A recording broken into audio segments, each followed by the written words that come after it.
owner, Francisco Zepeda. Notice posted at the property on 10/15/24, posted at 1 East Route Boulevard, 11/7/24. Good morning.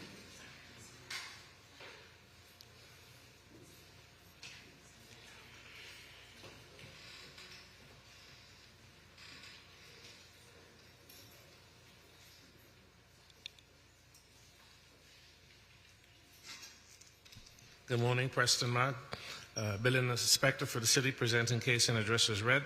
This property was cited for violation under FBC 2023-105.1, work illegally performed without obtaining the required permits in the following manner, but not limited to the interior remodel of this home, including kitchen, bath, lighting in the new soffit, a boat dock, and pavers being installed at the rear of the home. The case was opened 5/30/24. Inspection report mailed 6/3/24. Final notice mailed 7/11/24, and the special magistrate notice mailed 10/1/24. I visited the property and observed that the property was for sale. I attempted to get access to the home, but did not get any response from my knocks on the door. I also observed that the property was completely renovated on the interior, including kitchen and baths, and there was also changes made to the backyard, including the new deck, concrete pavers, and lighting. Our records show no permits for this work. I have had several conversations with the new owner, who indicated that as per his agreement with the seller, they will be pulling the permits to correct the violations, but to date there are no applications submitted for this unpermitted work. The city is requesting that the magistrate find that the violations exist and to grant the property owner 91 days to come in compliance, or a fine of $50 a day thereafter. The respondent is here to speak. Okay, sir, please state your name for the record. Francisco Zepeda, I'm the owner. Okay, are you in agreement to bring the property into compliance within 91 days and face a Absolutely. fine of $50 a day? I do have a case number that I did tell Mr. Preston this morning. Did you find it, or A permit number A or new a case permit number? Yeah. Okay. I did hire the people, and they did give me a case number. I'm not sure if it's Okay. approved yet. But All right, well, you'll have 91 days to complete the process. Thank you very Appreciate it. much. Thank you. Our next case is on page 19, Senior Inspector Alexander Borges, property address 6201 Bay Club Drive, owner Bay Colony Club Condo, Inc., case number BE 24020159. This case was first heard on 4/18/24 to comply by 6/20/24. Fine suspended as noted. 2 sections not complied at $50. The city is requesting to impose the full amount of $2,700.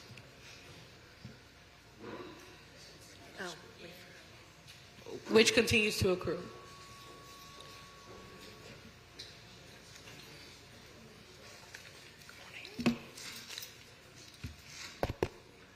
Good morning, everyone. Good morning. Alexander Arbores, Building Inspector for the city, updating you on case number and address as read. The case is not complied. The board member and the engineer of record are here to provide an update. Good morning, everyone. I'm Nancy Lawville. I'm the president at Bay Colony Club. I've been here a few times as we progress on this job, and I've asked our engineer to come and update you, and I'll let him talk first and then. Okay, sir, please state your name for the record. My name is Carl Forbes. Okay. I'm the engineer of record for this All right. project. Can you give me an update on what's going on with this property? I have issued all the engineering jobs that are required. However, some special inspector work have been done on the ones that are available, and ones that are not available, I can't do a report for those. However, I spoke to Mr. Alvarez today, and I need to update my list to show the original list was 7 balconies. We've gone through, myself and the inspector and the board, we've gone through and opened the balconies to see what's wrong, because you really can't fix something by looking at it. So we've opened and we've added some balconies that weren't on the original list. I need to update that. And the letters that are issued the contractor needs to call the city and get an inspection. When the city comes out, he gives them a copy of my inspection letter, and he keeps one. That hasn't been done, and we'll get that done. Okay, so how much time are you asking for? 56 days, I think. 56 days? Yes. Is that agreeable to the city? Yeah, city supports a 56-day extension and a reappearance so that a new update can be provided. Yes. We need to see some progress with the permits that have been issued. Contractor needs to schedule their inspections so they can collect and update our permit record system reflecting the special inspection that's been done by the engineer of record. Yes, city supports 56-day extension. Okay, 56 days, and I'll suspend the fines during that time. Okay. And a Thank you. reappearance. Thank you very much. Thank you. Reappearance, yes, Okay, please. Sir, Carl? sir, I'm going to also issue an order to reappear, and you'll reappear on January 16th. Okay, yes. All right, thank Thank you. you. Thank you. All right, thank you. Our next case is on page 20. No, I'm sorry. Our next case is on page 4. Inspector Linda Holloway. Property address 1627 East Broward Boulevard. Owner Christiane M. Galati. Case number BE24020091. Notice posted at the property on 11/1/24. Posted at 1 East Broward Boulevard, 11/7/24. The wrong glasses. Good morning, everyone. Inspector Linda Holloway on behalf of the City of Fort Lauderdale presenting case BE24020091, property address 1627 East Broward Boulevard. I met with the complainant on February 14, 2024, and took pictures of the fence. I conducted research with the help of property records. No permit was found, and the property was cited for the following violation. 9-1D, any violation of the Florida Building Code shall be a violation of this section and punishable as provided for in this section. There is construction work at this property that was started or completed without obtaining the required permits, consisting of, but not limited to, a wood fence. An inspection report was mailed to the owner on record and on March 14th, 2024. I've been in constant contact with the property owner, Christiane Galanti, and after the fact permit application BLD-FEN-24050032 was submitted and subsequently expired. The city is requesting 91 days to comply or a fine of $50 per day thereafter. I have the property owner and her attorney here to speak on behalf of the property. Good morning, Council. Please. Okay, are you in agreement with the 91 days? We are in agreement with the 91 days. However, I want to put on the record that the fence is not on Mr. Lundy's property. It's actually on the neighbor's property. And for that reason, Ms. Galati, regardless of what happens to the fence, should not be responsible for any violations or fines. We're agreeing to the 91 days. We think it'll be resolved. If for whatever reason it's not, just want to make sure that Ms. Galati is not the one that is going to be paying a fine because it couldn't get resolved. The fence is not on her property, and every survey that has been submitted has shown that. Right. If I may, we have requested that there is a discrepancy over whose fence this is, so we requested that a final survey be submitted. Ms. Galati has agreed to that. This is a case that's been going on for 4 years, where neighbors agreed to share the expense of the fence, and now it's a discrepancy over whether it's 7 inches on one side versus the other. We're hoping to make this thing go away. Absolutely. They're being very diligent and cooperating with us, so as soon as we discover whose fence it is, we could put this part of it to rest and address. Okay, all right, so I'm going to issue order 91 days or $50 a day thereafter. Did you want to speak, ma'am? Okay, come on up. State your name for the record. My name is Tina Rosewell. Reporting my neighbour, Miss Galati, was not something I did easily. So I just want to say thank you very much to the city and all the inspectors on this. I had tried talking and reasoning with my neighbour, explaining the problem with the unpermitted fence. I obtained a permit for the fence and offered to pay 100% to replace the fence in October 2023. Being obstructed to do so, I finally reported her for work without permit in 2024, February 2024. I do want to say that the easterly fence is on my property, as shown on both of the surveys. That is the fence that we have here in question this morning. So the surveys do show that. That is the fence that I was requesting be removed. I was willing to do the rest. So there's that.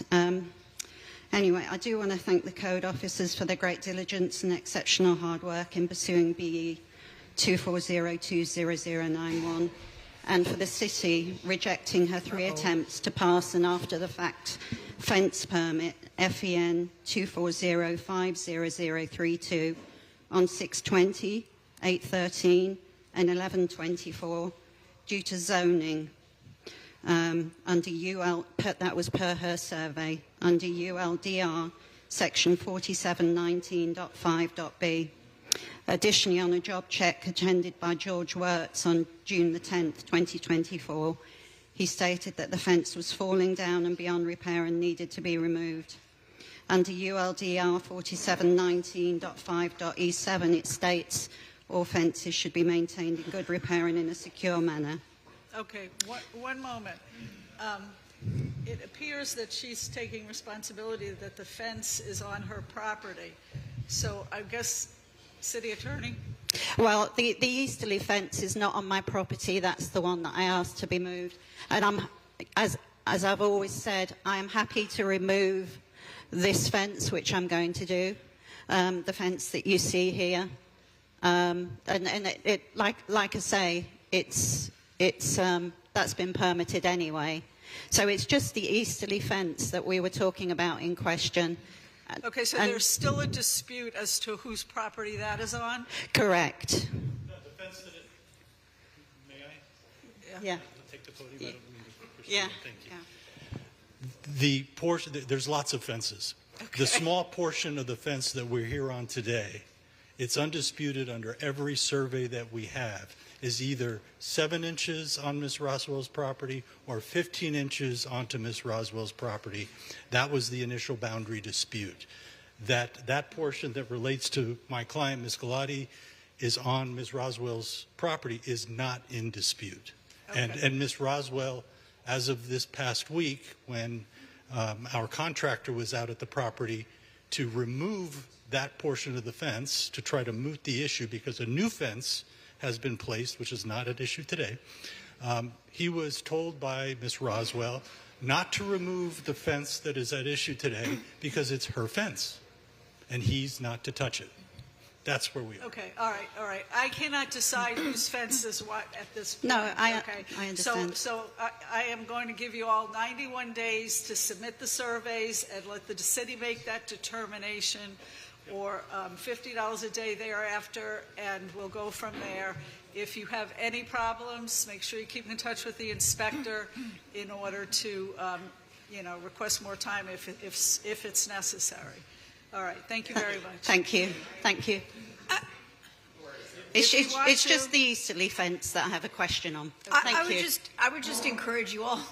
I understand from the building department, it's been going on for years. We're talking a matter of inches. So in the spirit of the holiday season, perhaps you all could get together and resolve the issue, of who's going to permit it, who's going to remove it. I mean, this should be something, hopefully, that you all, again, in the spirit of the holiday season, maybe that can help get together and resolve it. I mean, Agreed. Please. All right. Thank you. Thank you.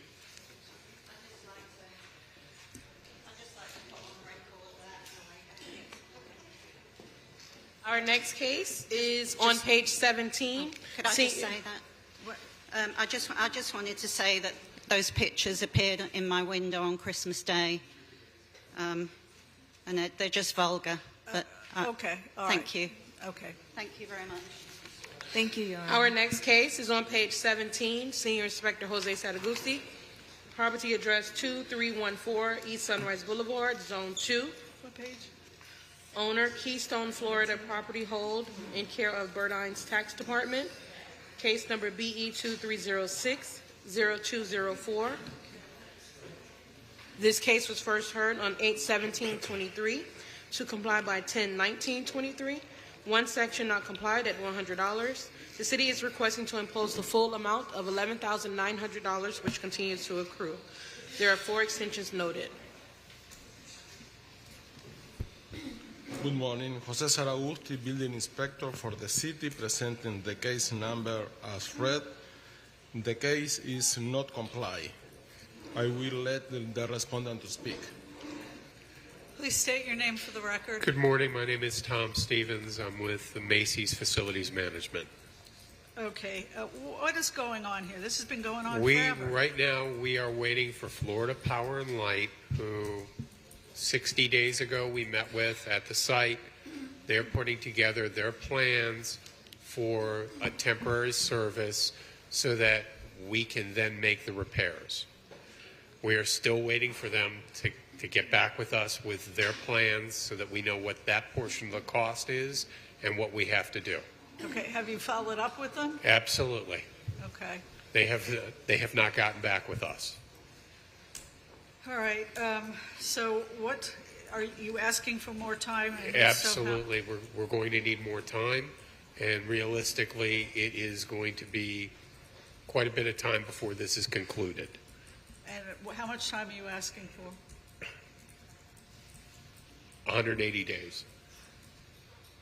City's position? No, mention an order to reappear. Okay. Yeah, we just can't leave this open-ended. I understand. So I understand. I'll give you the 56 days. I'll suspend the fines during that period of time. Thank you. And I will ask you to reappear on the January 16th docket with a progress I'll report. put it on my calendar. Okay, Thank you very so much. Thank you. Thank you.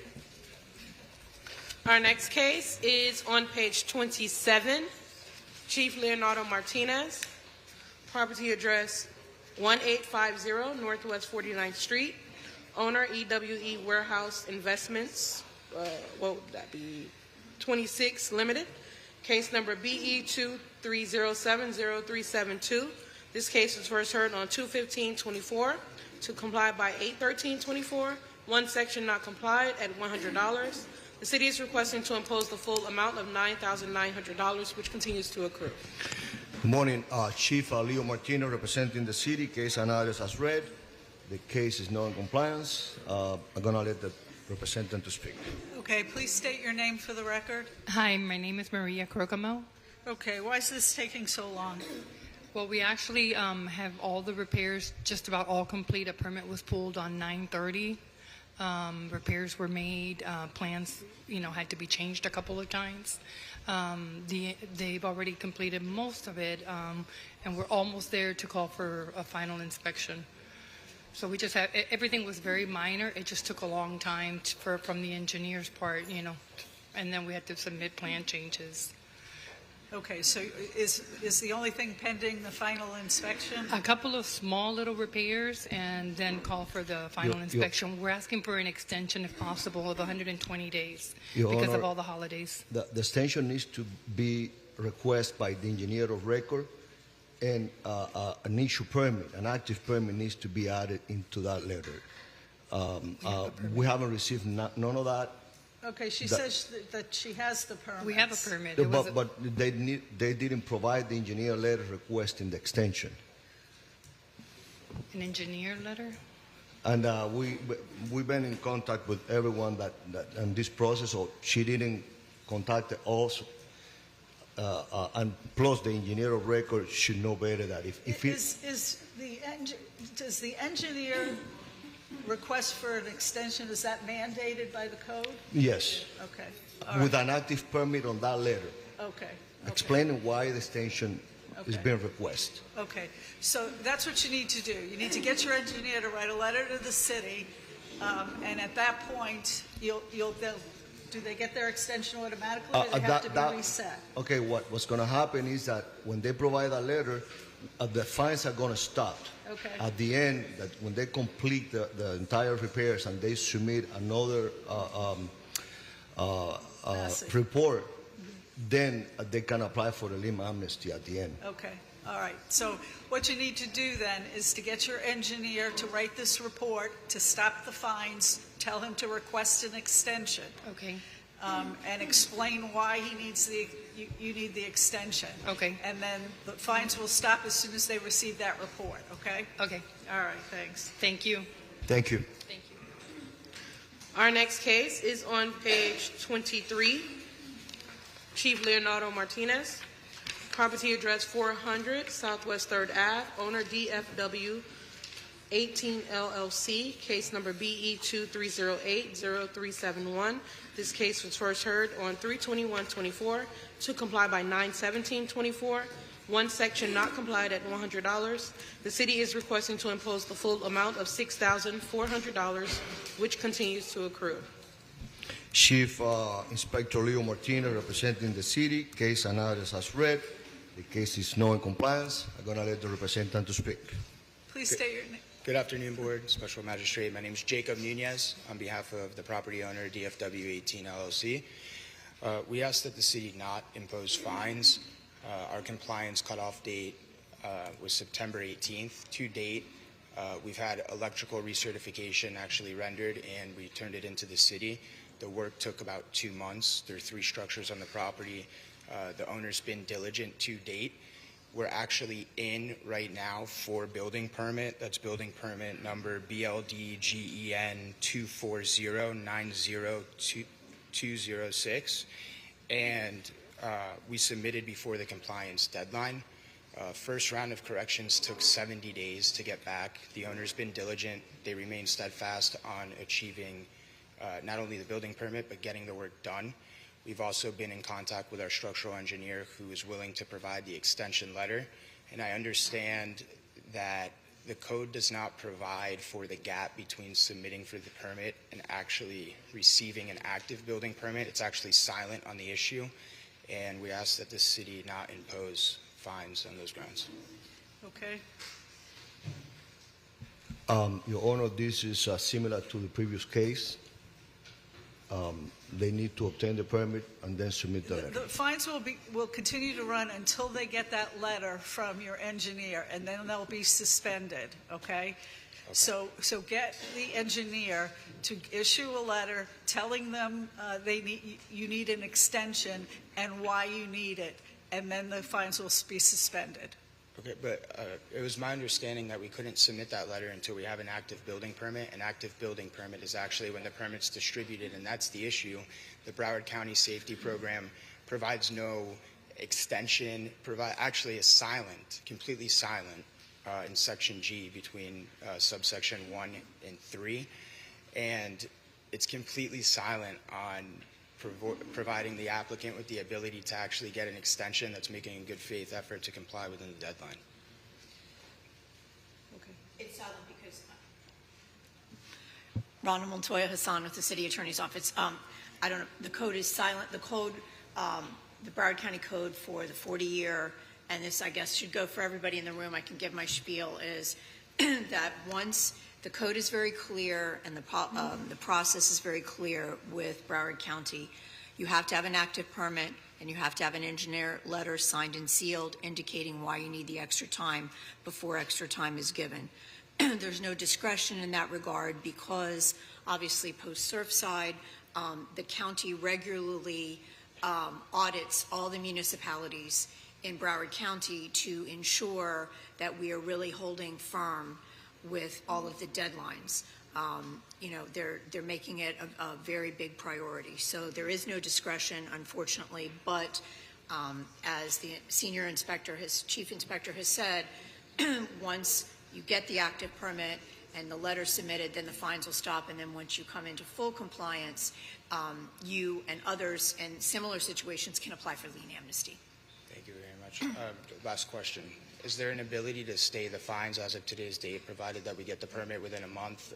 I've talked to Leonardo, and we remain, like I said, steadfast. Our turnaround time is No, immediate. there's not. Until you have an active permit and have that letter, the signed and sealed letter from the engineer, there's no ability to suspend or stop the fines. Understood. What she said.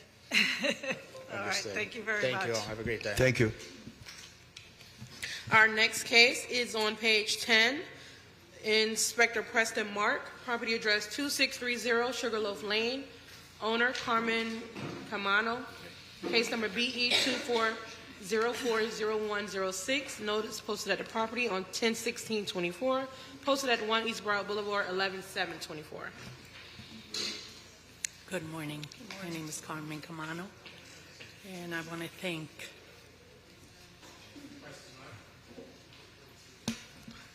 Preston Mark, Building Inspector for the city, presenting case and address as read. The property was cited for violation under FBC 2023-105.1, work illegally performed without obtaining the required permits in the following manner, but not limited to: the installation of awnings on the front and left side and also the rear of the home, a carport enclosed without permits. The case was opened 4/16/24. Inspection report mailed 5/6/24. Final notice mailed 6/5/24. And special magistrate notice mailed 9/25/24. I visited the property to investigate the complaint as noted. I met with the owner, Carmen Camano, and was granted access to inspect the property. During my inspection, I observed that the carport was enclosed and the new awnings were installed as mentioned. There were a number of items listed on the complaint that were reported as being changed, including kitchen, remodel, patio, bar, etc. After researching this, our records show that it was inconclusive as to when they were replaced. Our records show no permit was pulled for the enclosed carport, and which was initially a garage, and the installation of the awnings. The city is requesting that the magistrate find that the owner is in violation and to grant the property owner 91 days to come in compliance or fine of $50 a day thereafter. Okay, please state your name for the record. Carmen Camano. Okay, are you in agreement to bring the property into compliance within 91 days or face a fine of $50 a day? I'd like to know if I could get 180 days, because I'm going to be gone for the month of January to the Cleveland Clinic for testing. And the holidays are coming, so I did get an attorney, and he asked me if he couldn't be here today, but he spoke to Mr. Preston yesterday. And I bought the house 6 years ago. All that was done. Never knew. She said it's been done 30 years ago. Okay, what's the city's position on 180 days? I will support the 181 days, as we have had several conversations, and she has been having a difficult time finding the right engineer to assist her with this, so I will support the 181 days. 181 days or $50 a day thereafter. Thank you very much. All right, you're welcome. Our next case is also Inspector Preston Mark on page 20. Property address 334 Southwest 13th Street. Owner Fern Leaf Properties, LLC. Case number BE 231-00216. This case was first heard on 5/23/24 to comply by 7/4/24. One section not complied at $50. City is requesting to impose the full amount of $6,950, which continues to accrue.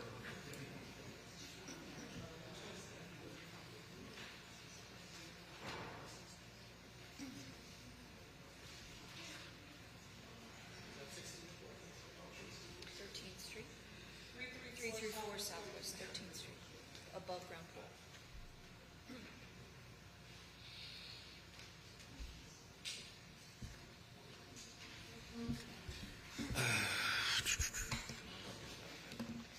Preston Mark, Building Inspector for the city, presenting case and address as read.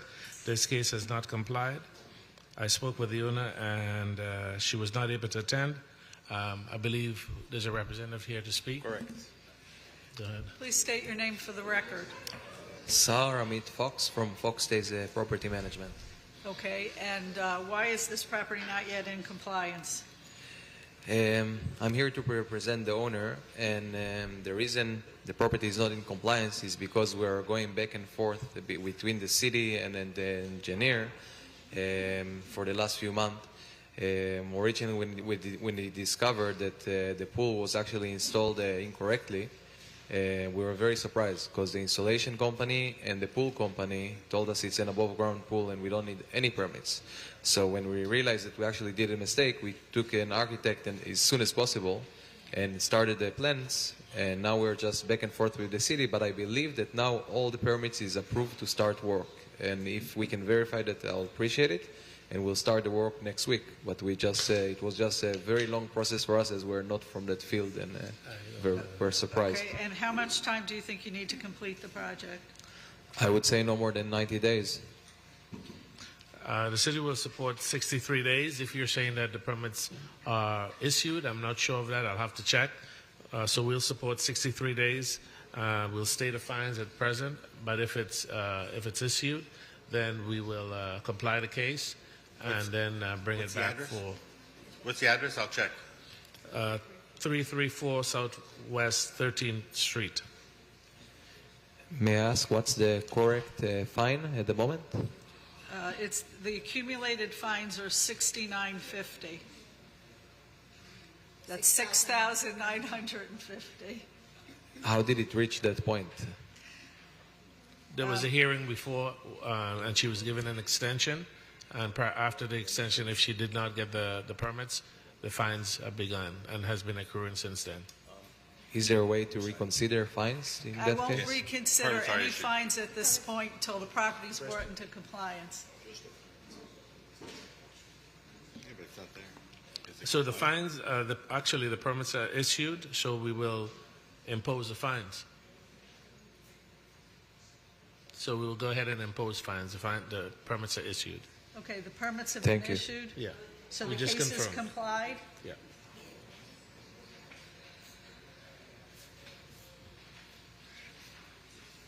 Okay, I don't know that is notice okay as a mask to impose the fines? This is a mask. Yeah. Okay. All right, there's so far $6,950 accumulated, the fines. Apparently the permits are in issue, and so does the city have any recommendation other than to impose the full fine, or is that what you want? Yes. But it was out of compliance.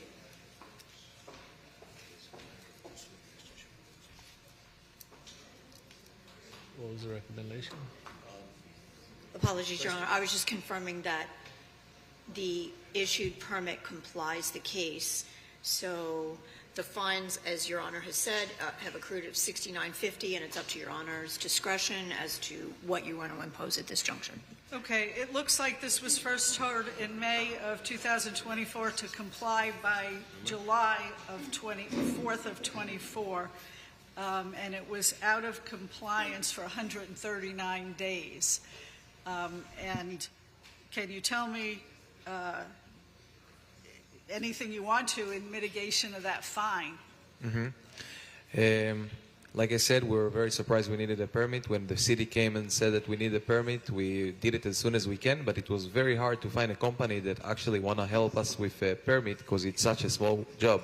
So by the time we found one, there was back and forth between the company and the city, and we really tried hard to push from our end all the time, but we're just not from that field, so it was a very confusing process. And because the property located in a small corner lot, it was a lot of questions of where to put the equipment, And finally now it seems that we're on the right track, and the owner was very determined to fix this all the time, and we were pushing all the time from our side. So we really tried our best. It's just that it was an unusual experience for us. Your Honor, the city will reduce the fines to administrative fees of $1,750. Okay. That's granted. We'll reduce the fines from $6,950 to $1,750 in city costs. Okay? Okay. Thank you very much. Thank you.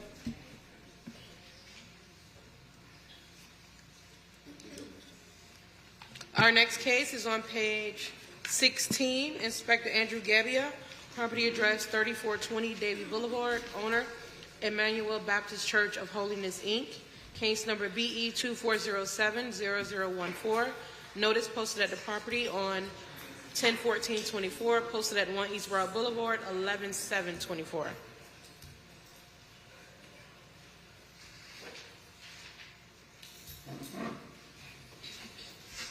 Good morning. Building Inspector Andrew Gabbia. For the city, presenting case and address is read. There are expired permits related to this property as stated in today's agenda. This case is not complied. I have spoken with a representative of the church. He informed me that he is having difficulty finding a contractor to help resolve this, as a contractor who originally performed the work is no longer in business and has had his license revoked. The city is requesting to the magistrate that the violations exist and grant the property owner, it was originally 42 days to come into compliance, but we're extending that to 91 days to come into compliance, or $50 a day thereafter. Okay. I'll allow the respondent to speak. Sir, please state your name for the record. My name is Joshua Toussaint. Okay. Are you in on behalf agreement, of sir? Emmanuel Baptist Church of Holiness.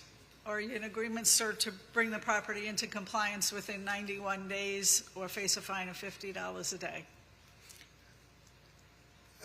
I will say yes, I agree with whatsoever to be good on behalf of the church. But for 2 years, I've been trying, going to the city, going everywhere, calling everybody. Nothing cannot be done.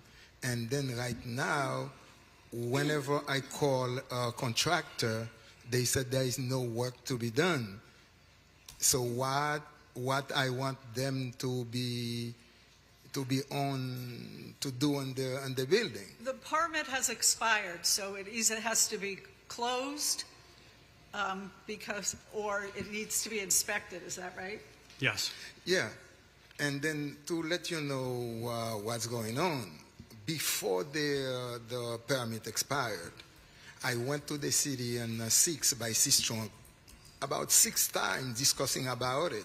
The last day, everybody come to me and then trying to resolve that problem. And then finally they told me everything is done. Then the pandemic come, everything closed. And then right now, I'm surprised that I received a letter saying that I got a violation. Because they told me over there, everything is done, wait for 90, between now and 90 days, I will receive a letter for the final. And then now I receive a violation. Okay. All right, so he seems to be confused as to his status. Well, this has been ongoing since, I think, 2010. Yes. There's been multiple inspections that haven't been performed yet or finalized, and there's been other inspections that have been since 2010, as far as like a window and door inspection that has passed. A lot of them have failed as well. So there is some inspection that been failed? Yeah. Going all the way back to 2010. So I have to get a contractor to, yes. To reopen the main... Yeah. Okay, it's just this one permit, correct? Or there's a lot of permits? No, it's a one permit. Okay. Yeah. All right. And the alteration permit, ma'am. Okay. All right. So you need to get the alteration permit either closed or you need to call for an inspection on the work that was done, if it was done. Do you understand? Yes, I understand. Okay. All right. 91 days or $50 a day thereafter. Okay. Thank you. Thank you. Our next case is on page 17. Senior Inspector Mary Rich, Property address 125 North Birch Road. Owner Springbrook Gardens, Inc., a condo. Case number BE 23060052. This case was first heard on 10/19/23. To comply by 1/18/24. Fine suspended as noted. One section not complied at $50. The city is requesting to impose the full amount of $6,250, which continues to accrue.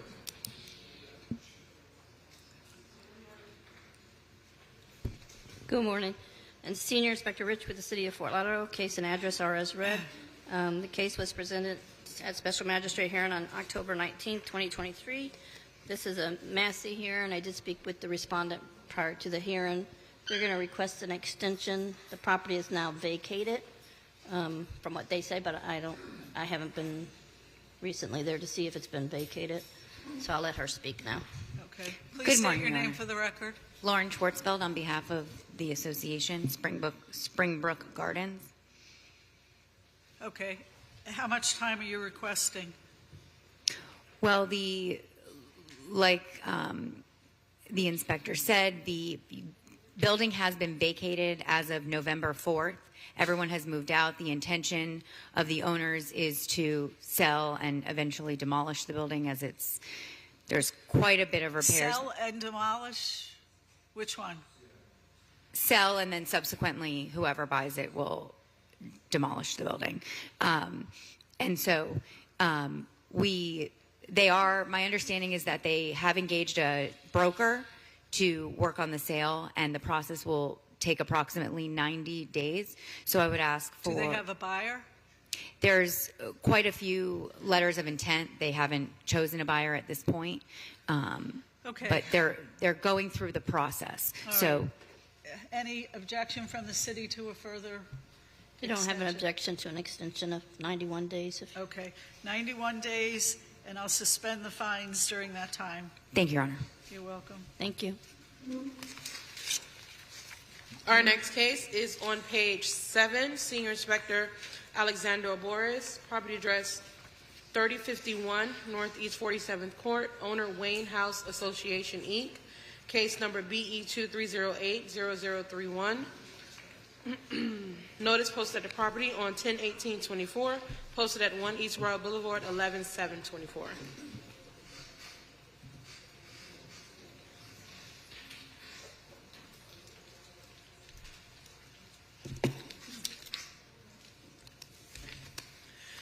Alexander Albores, Building Inspector for the city, presenting case number and address is read.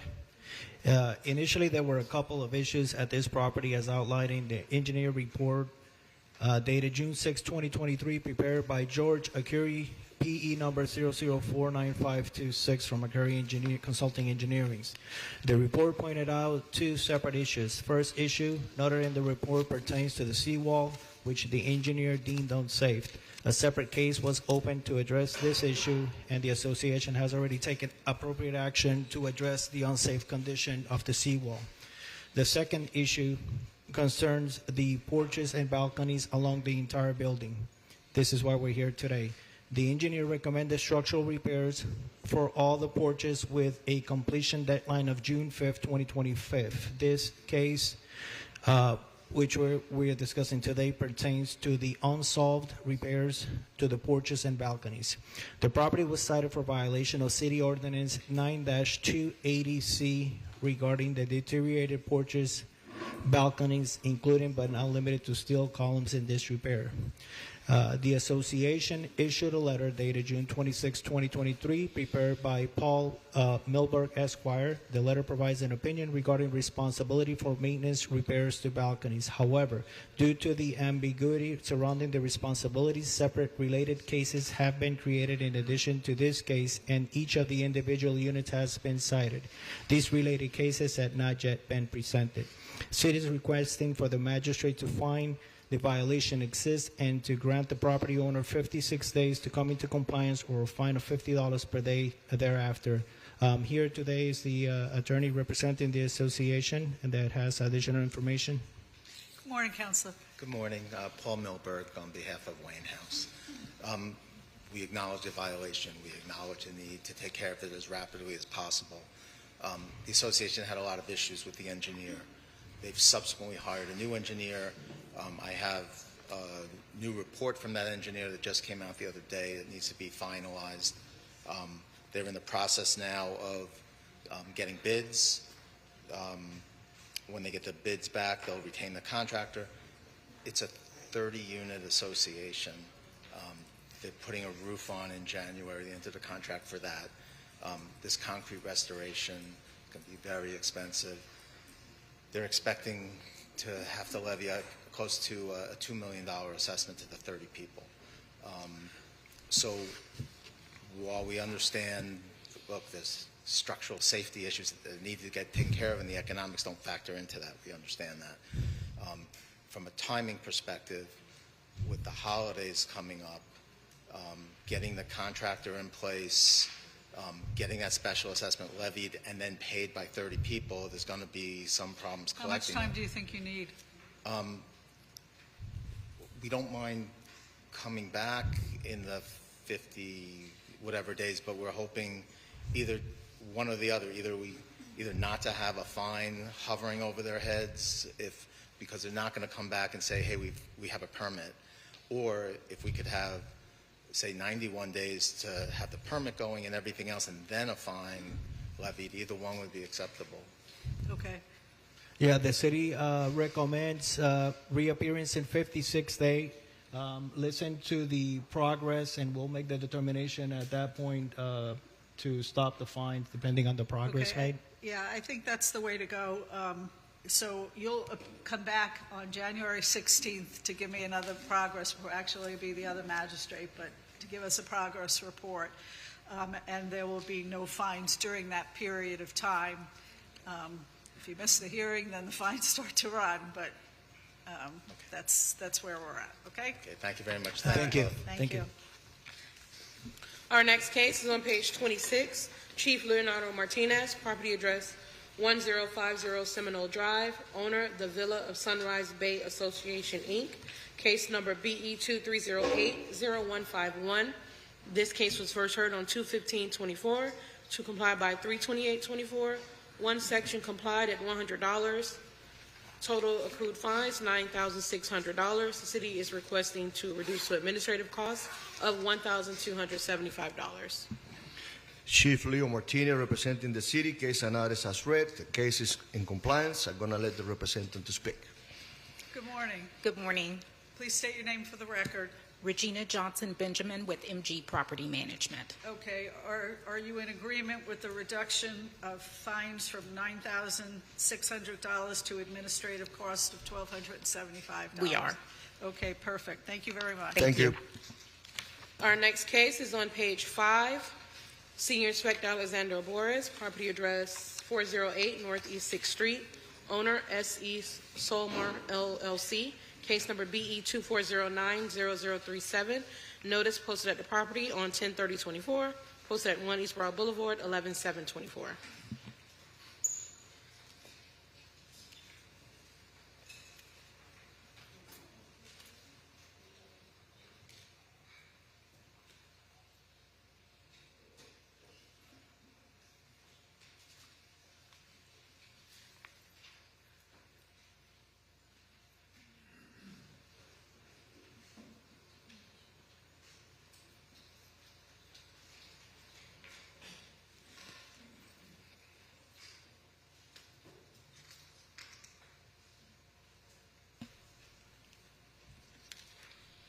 Alexander Arbores, Building Inspector for the city, presenting case number and address as read. Initially, I visited this property on 9/5/2024 with Electrical Inspector Steven Simaglia to investigate a complaint regarding water intrusion into the electrical panel in Unit 314. During this inspection, we met with the tenant who allowed us access into the unit where we observed water inside the electrical panel. The complainant stated that an electrician visited the unit and some breakers were replaced. She also stated that at times the dead front had been removed by building employees to dry the panel. During this inspection, we observed equipment inside the unit which the tenant stated that it was used by the building personnel to dry the electrical panel. I reached out to community manager and senior Senior Director of Construction and the property manager. I was later informed that the power to Unit 314 was de-energized. The property was cited for violation of City Ordinance 9-280B, building parts not maintained, addressing the water intrusion into the electrical panel in Unit 314. Property was also cited for violation of 9-280G, electrical wiring accessories unsafe condition. The case was opened 9/6/2024. Inspection report mailed to the property owner on 10/1/2024. City is requesting for the magistrate to find the violation exists and to grant the property owner 28 days to come into compliance or a fine of $100 per day thereafter for each violation. The respondents are here to provide additional updates. Okay. Please state your name for the record. My name is Dulac Gary, a construction project manager with Greystar. Okay. Are you in agreement to bring the property into compliance within 28 days? 28 days. I think I may have misunderstood Mr. Alex Alboros. I thought 63 days was for something else. Are you requesting the 63 days? If I can get it, yes. So the unit, just to clarify, the unit is it vacated? It remains vacated at this time. It's not being occupied. Absolutely. And the system is not energized. Absolutely. Okay. City supports a 63-day extension. Remember, you need to get the required permits. You need to get the approval from the electrical chief via a permit to energize the unit, and the water intrusion needs to be addressed. Yeah, absolutely. And the unit will stay empty, right? Yes, the objective was for me to, obviously the tenant is no longer in the unit. Okay. And what we want to happen, since the roof was being not repaired, it was being replaced, the objective was to make sure that the roof was done first. We had a watertight roof, and then we haven't had a good dose of rain to actually get a good indication if the roof is actually, withholding water from intruding into the unit. You have 63 days. It always rains in Florida within we'll 63 days. So. Thank you. All right. Thank you. All right. Our next case is on page 29. Inspector Linda Holloway. This is an old business case. Case number BE 24070066. Address 408 Northeast 6th Street. Owner SE Solmar LLC. First heard on 9/19/24 to comply by 11/21/24. 3 sections not complied at $50. Oh, that's a big ant. Good morning, Inspector Linda Holloway. Case number and property address is read. The property is not in compliance. The property managers are here to request an extension due to permits waiting for approval. Okay, please state your name. Dulac Gary. How much time are you requesting? 63 days if I can get it. Any objection from No, the city? the city doesn't object to a 63-day extension. All right, 63 days, and we'll suspend the fines during that time. Thank you very much. Thank you, Your Honor. The next case is on page 13, new business case, Inspector Andrew Gebbia. Case number BE 24090110.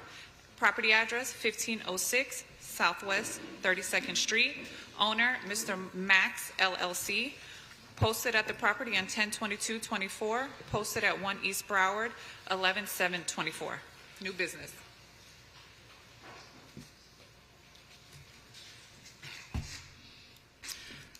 Good morning. Andrew Gebbia, Building Inspector for the city, presenting case and address as read. This property was cited for violation under FBC 2023 101.1, work illegally performed without obtaining the required permits in the following manner, but not limited to: accessory structure in the backyard, interior renovations, kitchens, and bathroom. This case was opened on 9/16/2024. The inspection report was mailed on 9/17/2024. And the special magistrate notice was mailed on 10/16/2024. I arrived at the property on 9/16/2024. There was nobody at the property at the time I was there. I left a courtesy notice on the door. Based on pictures from Zillow and online, we assessed that the interior of the house has been remodeled structurally, kitchens and bathrooms. There are also accessory structures in the rear yard, a rear cottage that appears in photos to have had renovations done to it, an awning off the rear of the house, a shed, and a pergola. I have checked records. There are no permits issued for any of this work done. The roof, pool, and driveway are permitted. I have spoke to Mr. Max over the phone. I asked to inspect the property, and he refused. The city is requesting the magistrate to find that the violations exist and to grant the property owner 63 days to come into compliance or $50 a day thereafter. Right here. I will allow the respondent to speak. Okay, please state your name for the record. My name is Max Marcellus. Good morning. Okay, are you in agreement to bring the property into compliance within 63 days or face a fine of $50 a day? But here's what the issue is. Actually, I have paper from the city. When I went to the city, the work that I did to the property did not require the permit. Like, for example, we installed the countertop on the property, which I have a paper that says you don't need a permit for a countertop and to stand the kitchen cabinet. If you look on the picture, the cabinet, the old cabinet, there was stand black, and we changed the countertop. Does not require the permit. And the tile job that was done in the bathroom, when I went to the city, they said if you don't demo to do anything, we didn't change nothing structural to the property. We just did the tile. It's called tile on tile. I guess it's the tile you just out of paint material and they retile it. It does not require a permit. I went to the city. I spoke with Inspector Gibby. I said, after I spoke with you, I went to the city. The city said it does not require the permit. You can't permit it something. There's no such thing as a permit for tile. And we did the floor, which is plastic vinyl. It does not require the tile. I have a permit. I have a paper from the city that said that, and I submitted to him. It does not require a permit. We spoke on the phone. The only one thing I wasn't sure about was the pergola, because I bought the property with the pergola in it. And I said, I'm going to find out. I went to the city, and I said, I need to get it permitted. The city told me, what's the spec? I didn't know because I bought the property with it. I trying to find out. I went to Lowe's and Home Depot. I found out they bought it from Lowe's, and it's a store-bought that come in a box. And they told me, hey, this thing does not require a permit because unless you install it into the ground, then you make a mistake. And I took pictures. It's sitting right on top of the concrete with 2 screws on the thing. It is removable. And I told Mr. Gerby as well, it does not require a permit. Then Mr. Gerby come back and says, what about this? What about the shed? What about this? Which was not originally from the original violation. The structure of the property is original to the house. I bought the house with this. It's on county record. I told him that. And the only one thing, when we spoke on the phone, we had an issue with was that pergola, because I didn't know nothing about it. And I find out it does not require a permit because it's called permanent. It's not a permanent structure. It's temporary, which could be removed. Do you want to respond? Sure. In regards to the items that you mentioned regarding tile work, cosmetic work, we could certainly revisit that, verify your claim, and close that. I say we... As a matter of fact, I have pictures on the phone. I suggest we revisit it and take a closer look, and we could certainly close it if that's the case. Okay, so do you want to schedule the hearing? Or? But the issue is we're trying to sell the house, and I don't want to delay closing on the house. And but we're willing to visit the site as soon as you allow us access. Okay. So we could visit the site tomorrow if you'd like. But here's the thing. I would prefer not to do that. Here's the reason why. Because I feel like what I told him. I feel like it was not being fair to me. Because the moment I'm trying to take care of everything, I go to him, hey, this is what this. He come up with something else. He even said, and I've noticed that he did not check on the property. He even said the structure on the back, which is that in-law suite, a thing.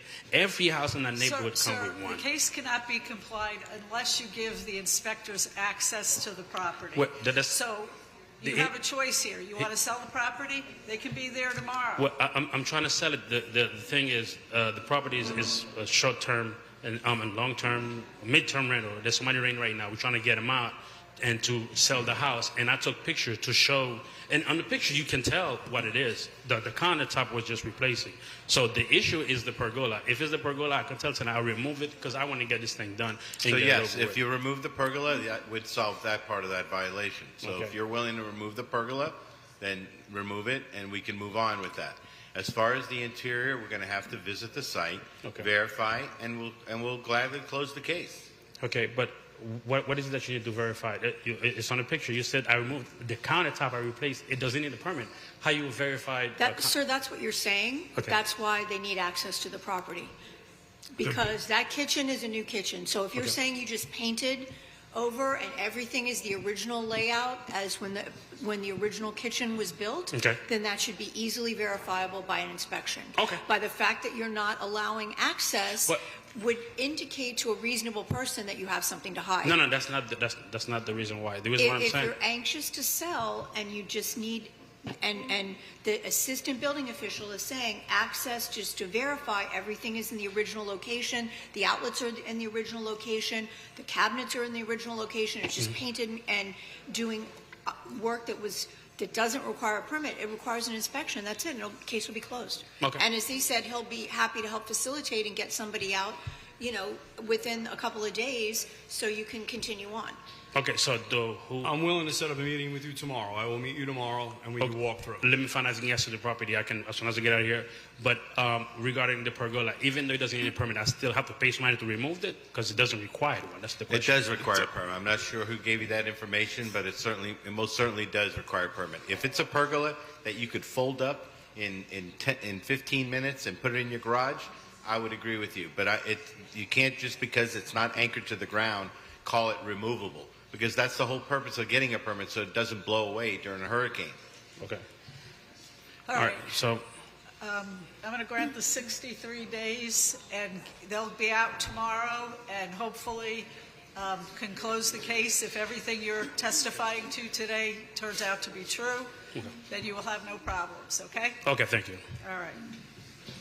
Our next case is on page 18, Senior Inspector Alexander Boris. Property address 1501 Southeast 15th Street. Owner, the Island Club Condo Association, Inc. Case number BE 2301-0100. This case was first heard on 7/20/23 to comply by 9/21/23. One section not complied at $50. The city is requesting to impose the full amount of $6,250, which continues to accrue. There are several extensions noted.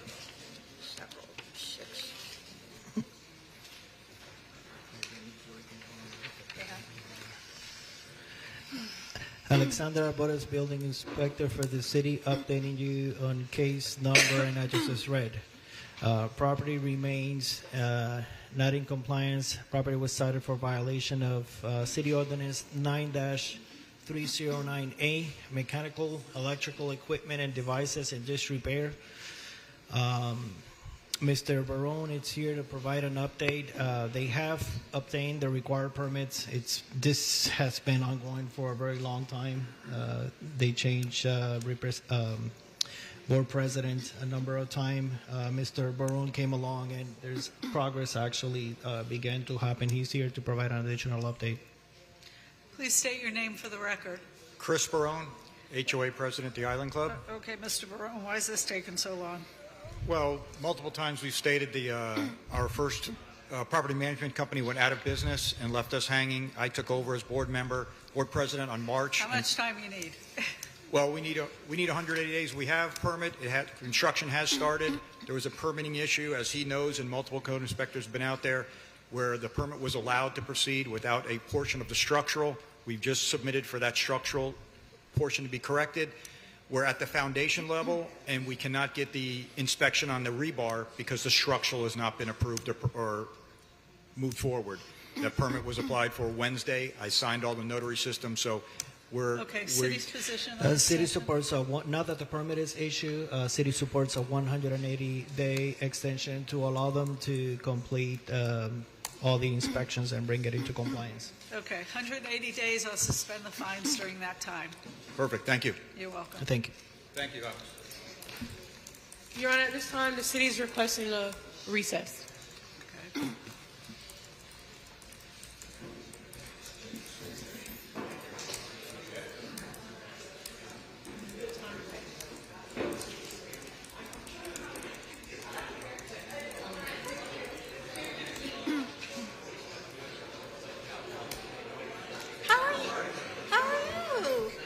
What's going on? Living the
Okay, everyone.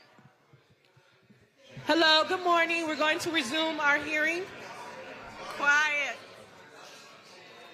Hello, can I have everyone take their seats? We're going to resume the hearing.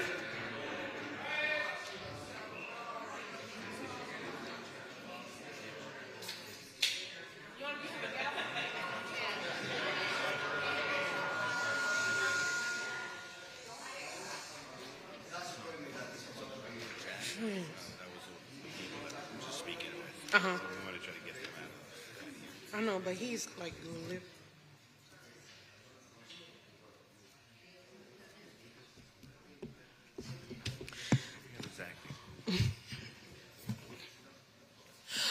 Thank you. Thank you. Jerry, are we ready? Okay, our next case is on page 23. Property address 213 Royal Palm Drive. Case number BE 2208-0305.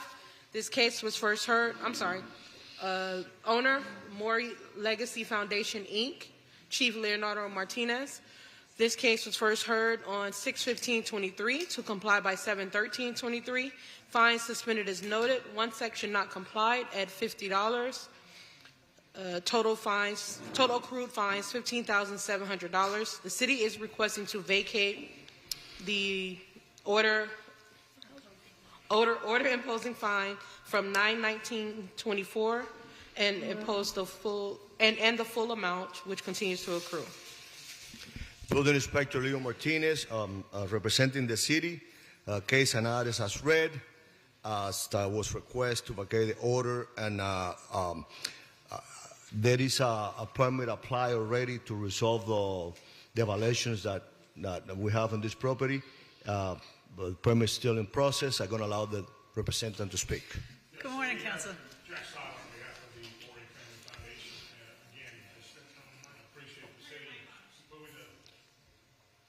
Appreciate the city moving to set aside that order that was entered mistakenly back in September. I don't know what that is. But we have submitted the permits, and we are moving forward, and we just asked for an extension of time. And I just met some of the neighbors, and I'll be happy to bring them in and get them up to speed on what's going on. How much time do you think you need? Well, the permit's in, so I think it's up to the city to tell me how much time. I'm guessing 60, 90 days. We agree to 91 days. 91 days is fine. 91 days, and I'll suspend the fines during that time. So Your Honor, if we could, before you make a ruling, there's a number of neighbors that would like to talk and be heard on this case. Also, Mr. Tyler, if you could reach out to me, I'll be glad to expedite that for you. The neighbors are anxious to get that property up and running.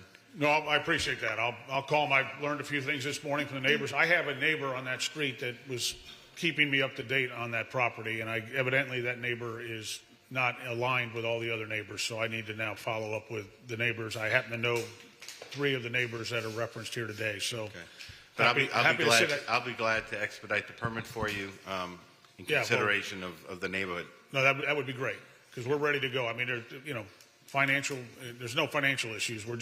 We were tied up in litigation for years. Folks, do you want to add anything? So, go ahead. Anyway, I would just ask for the extension. Thank you. All right. Please state your name for the record. Sure. My name is Michael Burke. I'm one of the neighbors on the street, and we have our homeowners association. The property's been in disrepair for many, many, many, many years. I'm unclear as to what's being asked, but by the applicant for you today to vacate fines. Were these fines properly imposed, and the city's vacating them, or were they not properly imposed? Why is the city taking the action it's taking? Okay, what happened is that we didn't notify the representative that there was a hearing taking place last month. Okay. And then that was a miscommunication, and that's why the city is allowing him. I mean, we're vacating the order because we imposed the fines, and we're bringing him back. We know that there is a litigation on the property. They have a permit. We see that they've been doing progress to put the property in compliance with the violations that we state and the case. So that's why we're giving the opportunity. So the fines were imposed without proper notice, is what Yeah, you're saying? exactly. That was exactly. Okay, I get it. So, in any event, I think what the neighbors are interested in accomplishing is it's been a decade or close to a decade that their concern is that the property is even unsafe. So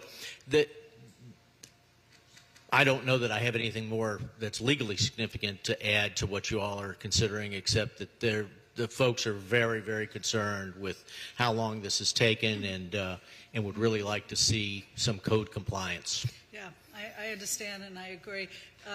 Do you have anything to add on this, on whether or not it's an unsafe structure, or is there anybody? Well, so, Your Honor, I spoke to the neighbors during the break, and so did the assistant building official. We're going to send out an inspector. Okay. We understand and we're advised, obviously we don't know, which is why we're going to go out, that it's currently not 100% secured. There are vagrants that are allowed to enter the structure, and that the roof is partially collapsed. So we may be back on an unsafe structure. But again, we've committed to the neighbors that we're going to go out and reinspect. Well, Your Honor, just so we're clear, I don't know about a decade, because I can tell you Mr. Morey passed away and his estate was just, it was about 4 years ago, and he was living in that house.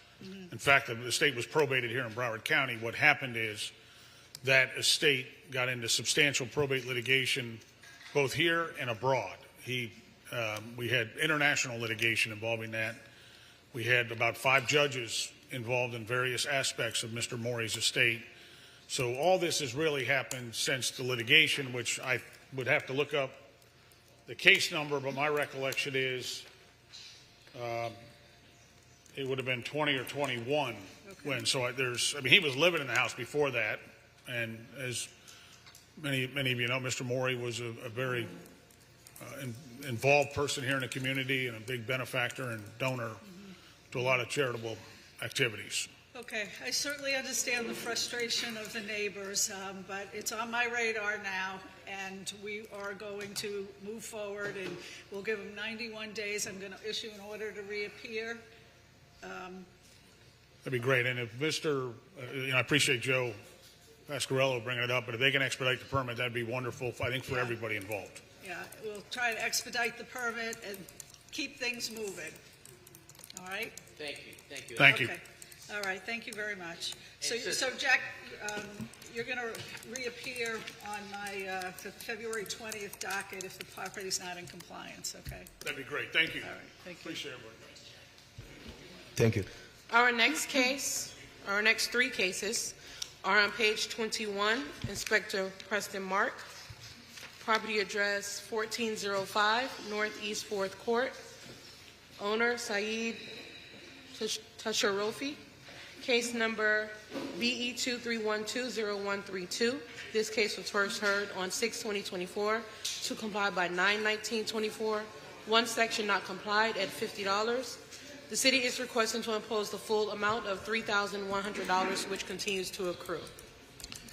Preston Mark, Building Inspector of the city, presenting case and address as read. This case has not complied. The city is requesting fines be imposed. I will allow the representatives to speak. Hello, my name is Saeed Tasharofi. I'm the owner of the property.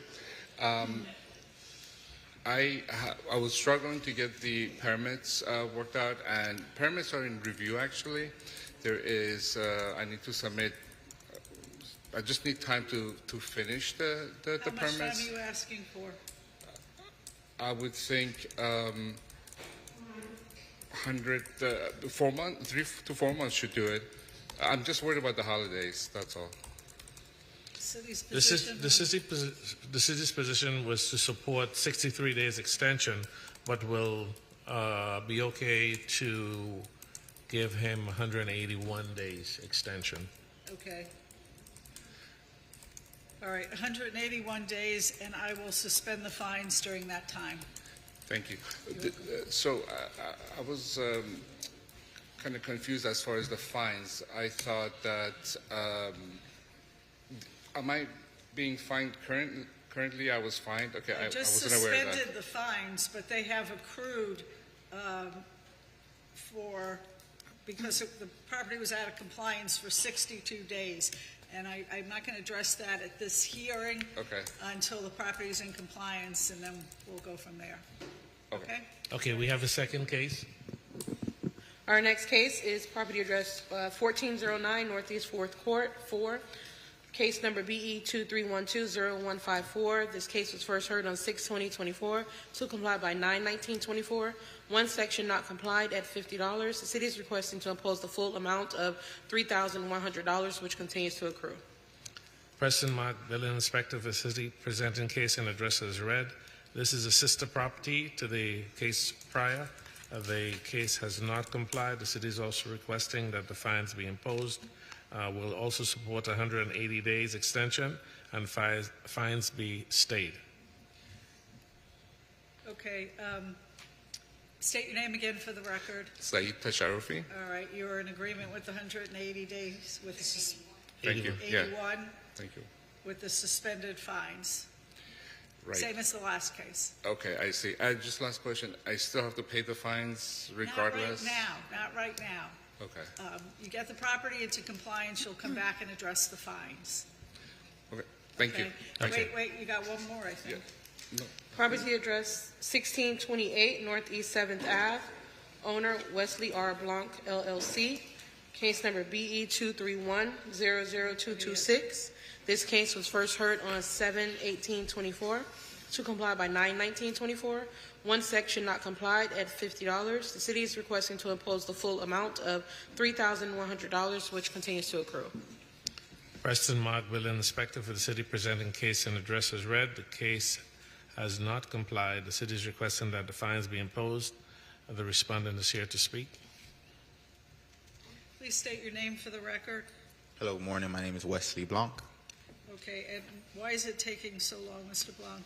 Of big issues with the engineer and contractor. Engineer was not communicative, went to his office multiple times, still no answer. It's not until we were threatening to sue the engineer for work that's not being completed, especially paying for expedited fees, that's when he was finally able to get us the corrections from the first drawings from the city. Okay, and so what's the status now? Status now, permits have been submitted, but the contractor, I guess they made an error with submitting the permits in the wrong place or so. So that's where we're at with it right now. I can confirm this. The city will then support 181 days extension and the fines be stayed. Okay. 181 days, and I'll suspend the fines during that time. Amazing. Thank you. You're welcome. Our next case is on page 26, Chief Leonardo Martinez, property address 909 Breakers Ave, owner Breakers of Fort Laud Condo Association, case number BE 2306-0093. This case was first heard on 1/18/24 to comply by 2/29/24. One section not complied at $100. The city is requesting to impose the full amount of $8,300, which continues to accrue. Chief Inspector Leo Martinez, representing the city, case and address as read. Your Honor, on this particular case, I would like to make an exception, since I find out that the electrical permit for the building recertification to correct the repairs is about to be issued. Okay. So it's not fair to impose the fines. I would like to revisit this case in January. Okay. Giving them stop the fines, giving the opportunity, because I just checked in the system, the permit is about to be issued. Okay, so 56 days and they can reappear. Do you want them to reappear? Yes, on a massy hearing. Okay, in January 16th. Yeah, I spoke to her and I explained her that they need to rush that letter to us with the issue permit. They just need to pay the permit and get it out of the city. That's what I'm making this exception, okay? Okay, and do they you need an order to reappear or no? Yeah, but bring it back as a massy. Yeah. All right. Thank you. January 16th? Yeah. Okay. I apologize. January 6th. Nicole Bloom-Dion on behalf All right. of Are you in agreement the with Breakers. Yes, we have the extension. We will be You got a reappearance. Remember that you have to provide me the letter ASIP. I already emailed the Okay. client on that one. Perfect. Right, you said to, correct, and you know that the concrete has been completed. They need to contact you regarding that. Yeah, provide me the letter for the extension. Correct. All right. So as for now, the fine is stayed. Thank you very much. You're welcome. Thank you.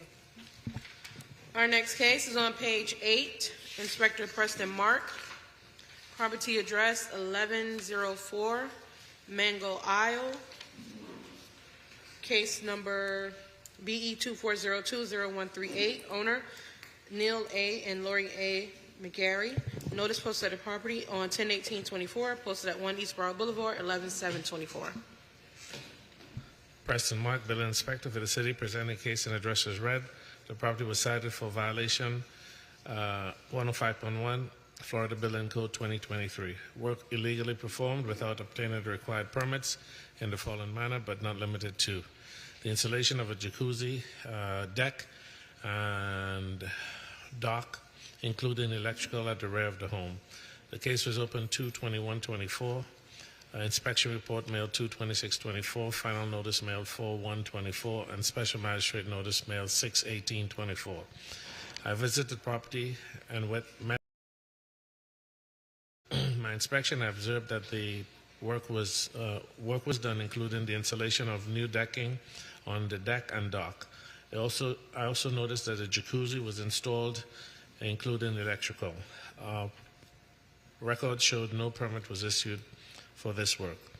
I also thereafter spoke with the architect, Austin Fox, I believe it was, for review. We also had several communications with Ms. Tui Turner of Turner Planning Solutions, who indicated that she was also involved in submitting permits and has received the approval for the dock from the county. She has updated all the pertinent information, and currently permit numbers BLDG and 241-00554 and ELEG and 241-00349 are currently in review. The city is requesting that the magistrate find that the violations exist and grant the property owner an additional 91 days to come in compliance, or fine of $50 a day thereafter.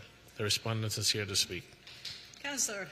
How are you, ma'am? Rod Feiner, 1404 South Andrews Avenue in Fort Lauderdale, 33316. Yes, but we would ask, instead of finding a violation, just the matter be continued for 90 days. As we said, we're in for 2 permitting. We've been working diligently to do this. We've actually had to get county approval for the dock first, which is why we did that. We've gotten the county approval. We've worked diligently in hiring the architect and engineer. The work was done by a contractor, not by us, so we were kind of caught by surprise that they didn't apply for permits on this. We thought we were doing it the right way, but as I said, we've been working diligently to come into it, and I know that the city is offering us 91 days, and that upon permit issuance, the case is complied, which with the holidays, 91 days should be sufficient. I would always just hate to have the finding of fact made, just because then, God forbid, something else happens. There's the repeat violation question. So I would just ask that the case be continued for that time, and hopefully we never come back at this point, and we're done. Anything from the city? Well, we're supporting 91 days extension. Are you okay with the 91 days? We're okay with the 91 days. It's the question of the finding of violation versus merely just continuing this case is what we're requesting. Violation does exist. I understand, but like I said, we're hoping on that because I think this is different in that we're moving diligently where we've already applied for permits the first time it's coming up and have already gotten the preliminary Broward County permits. City object to that? Well, yes, you can't have a finding without, and a compliance date without a finding that the violation Right. exists. And by the way, if we come back in 91 days and you continue this and the property's not in compliance because the permit hasn't been issued, you can order a 10-day compliance date at that time because obviously it's been more than reasonable and more than enough time has been given. No, I need to give you a compliance date, and I can't do that without finding a violation exists, so 91 I understand. days. All right. All right. Thank you. Thank you. So I can inform the client who's out of town, the administrative costs are how much? I don't know what they are at this point. You can check with the inspector. Yeah, we wouldn't know that until the Okay. That's all the cases comply. Our next case is on page 6. Senior Inspector Alexander Boris. Property address 925 North Andrews Ave. Owner La Mexicana Holdings LLC, case number BE 2405080. Notice posted at the property on 10/30/24, posted at 1 East Broward Boulevard, 11/7/24.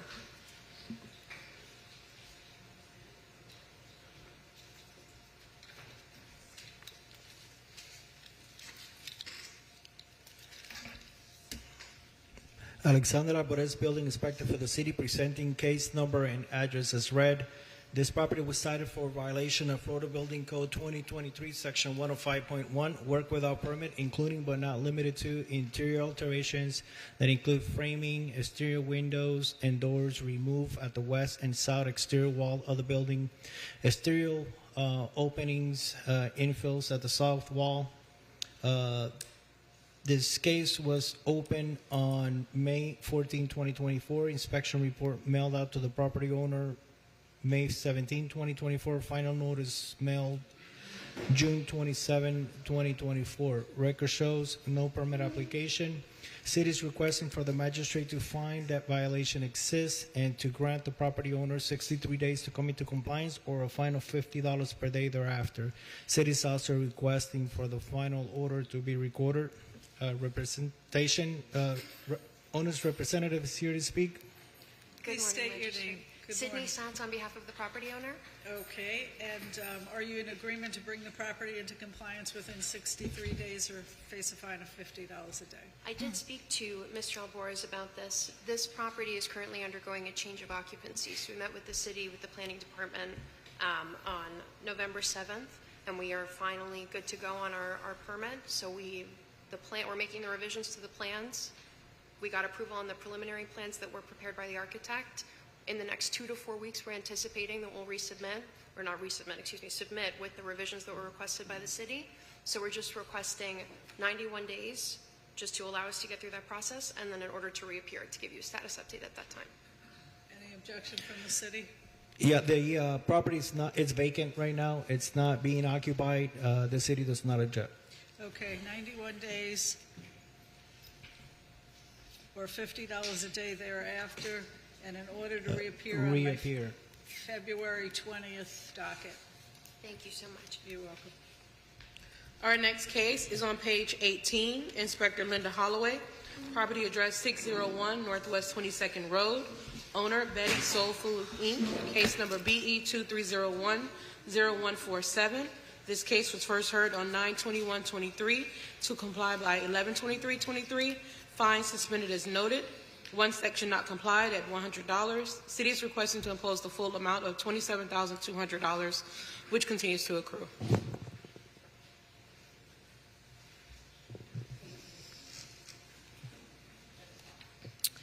Good morning. Inspector Linda Holloway, case number and property address is read. Property is not in compliance as permits have not been issued. The property owner is here to request an extension of 35 days. The city doesn't oppose to a 35-day extension. Okay, please state your name for the records. Cedric Taylor. Okay, your request is for 35 days? Yes, because I submitted the drawings. It's just other issues with the city. All right, 35 days, and I'll suspend the fines during that time. All right, thank you very much. You're welcome. Thank you, Your Honor. Our next case is on page 17. Senior Inspector Jose Saragusti, property address 511 East Broward Boulevard. Owner West Pavilion Limited, case number BE 2308-0329. This case was first heard on 2/15/24 to comply by 3/21/24. Fine suspended as noted. One section not complied at $50. The city is requesting to impose the full amount of $4,500, which continues to accrue.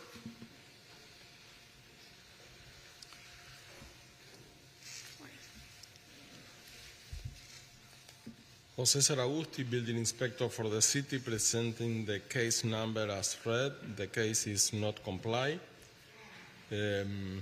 I already checked this morning the case, and there is a permit open. We will request a 56-day extension and stop the fines. I will let the respondent to speak. Okay, please state your name for the record. Michael Hall, owner. Okay, are you in agreement with the 56-day extension? Yes, ma'am. All right, we'll suspend the fines during that time. Thank you. You're welcome. Thank you. Thank you, Inspector. All right, next case is on page 3. Inspector Wilson Quintero Jr., property address 712 Northwest 2nd Street, owner Sator Investments LLC, case number BE 24060071. This notice posted at the property on 11/4/24, posted at 1 East Broad Boulevard, 11/7/24. Good morning, Inspector Wilson Quintero Jr. on behalf of the city. Case and address as read. This case was first opened on June 17, 2024, and research needed to be conducted. This stemmed from a community enhancement request for a code case that they had under case number CE 23080498, which was open from August 15, 2023 until June 18, 2024, when they transferred it over to us. The property, after conducting research, was found to be in violation of the following: 25-7A. It shall be unlawful for any person to erect, build, construct, deposit, or place upon or in any street or any place where the public has the right of passage any building, structure, or obstruction of any kind whatsoever, or to enclose any street, park, or other public property without the express consent and permission of the City Commission. Chain link fence gates installed in alleyway. Inspection report was mailed out June 24, 2024. Final notice mailed out September 9, 2024. Scheduled for special magistrate October 9, 2024. As of Tuesday this week, there have been no permits applied for, no contact from anyone at the property, and it appears that there's representatives here to speak on this. City's requesting 28 days or a fine of $50 a day thereafter. Okay, who's speaking? We will all eventually speak, ma'am. I'm Kevin Utsi, representing Sator Investments, LLC. We met with the former city manager 2 weeks later, who was going to give us the ability to be able to legally do this. Have you applied for a variance? He was going to deliver the roadmap that we needed to. Then he resigned 2 weeks later. We have a neighbor that did the same thing. The reason we erected this gate, we had, and even the city report of crime gone down 98% since we put this up. We've had a woman be killed in this alley. We've had several incidents of drug use, breaking and entering, and these are all owners, business owners and owners of the property. And so it has cut down all the vagrants, all of the drug use.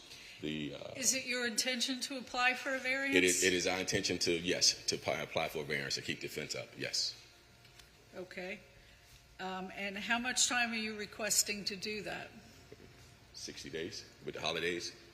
With the holidays at 60 days, we can do this. Is there any objection to 63 days? The issue that I see with the time that they're requesting is that this has been going on since August 15, 2023, with community enhancement, and there's case notes in that where his name is stated, and the same thing he states here was stated back then. And we're talking August 15, 2023, and here we are today, and they still haven't gotten anything, and the city alley has been obstructed. Don't believe what I say. Excuse me, don't interrupt me when I'm speaking. Okay. Please, we don't talk over each other here. Not a problem. And so from that time frame till now, this has been the same, I wouldn't say excuse, but the same statements being made that they're going to get requests from the city to be able to do that, but they haven't done so. And the city alleyway has been obstructed. There's several gates. There's about 2 or 3 gates where they installed. Okay. All right. It's okay to speak now? Yes. Okay. That's not 100% true. It's about 50% true.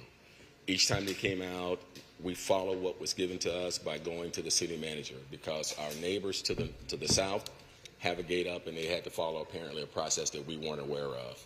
I am not the owner of that alleyway. I had to also include other property owners and be sure that they are also on board. That's why they all are here, so we can do this. I'm telling you, ma'am, that we're going to do whatever you guys lead us to do.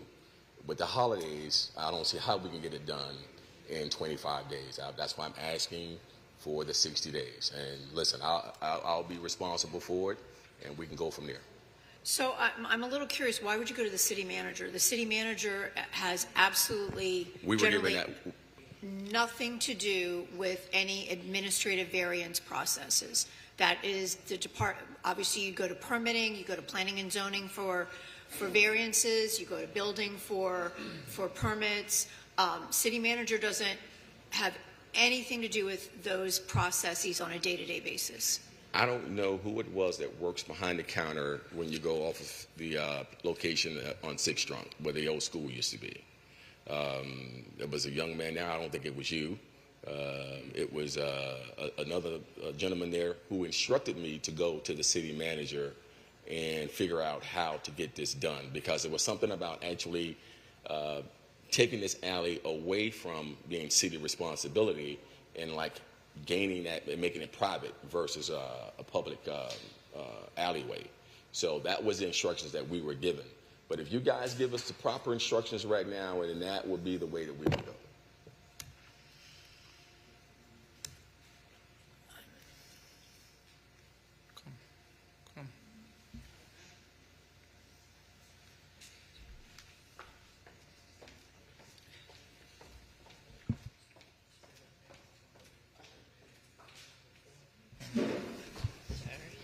Senior Inspector Rich with the City of Fort Lauderdale.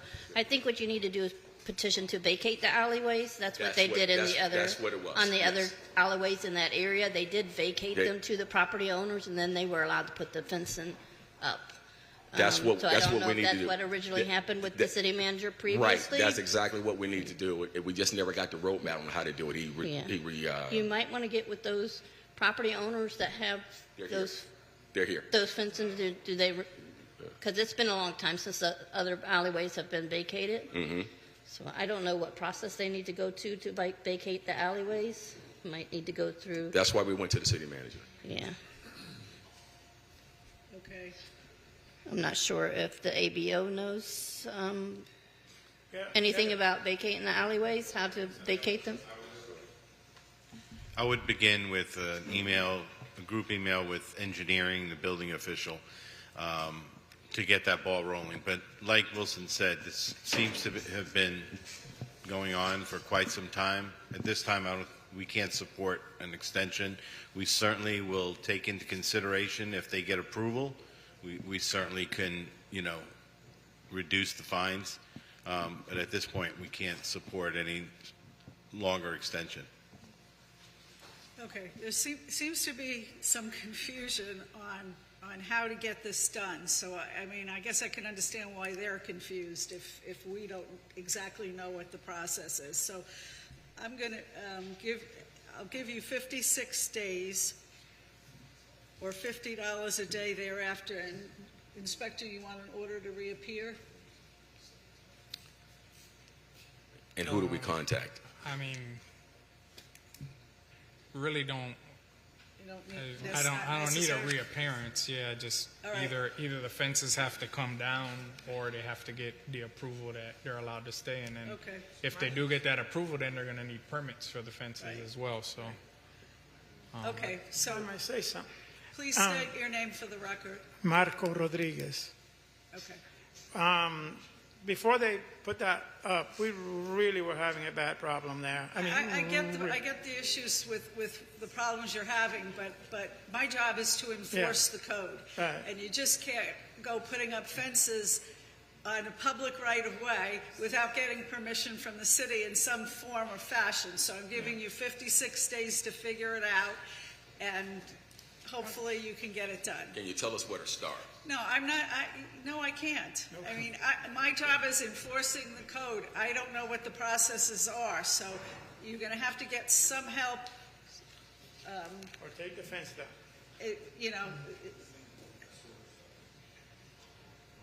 As Ms. Rich said, to. It was really bad.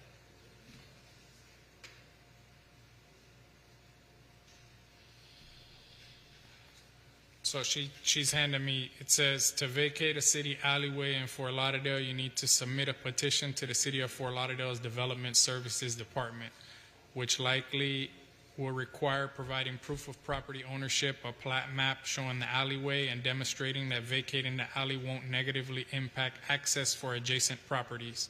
The final decision to vacate will be made by the City Council after review by the Engineering Department and potentially a public hearing. Can I see you afterwards so I can see get the right? Okay, I'm going to let you show that to them or give them where to find it.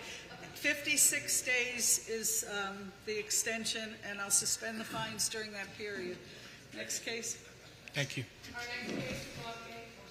Our next case is on page 6. Senior Inspector Alexander Boris, property address 1560 Northeast 4th Ave, case number BE 2408-0369, owner Bernard Cherisol. Notice posted at the property on 11/1/24, posted at 1 East Broad Boulevard, 11/7/24.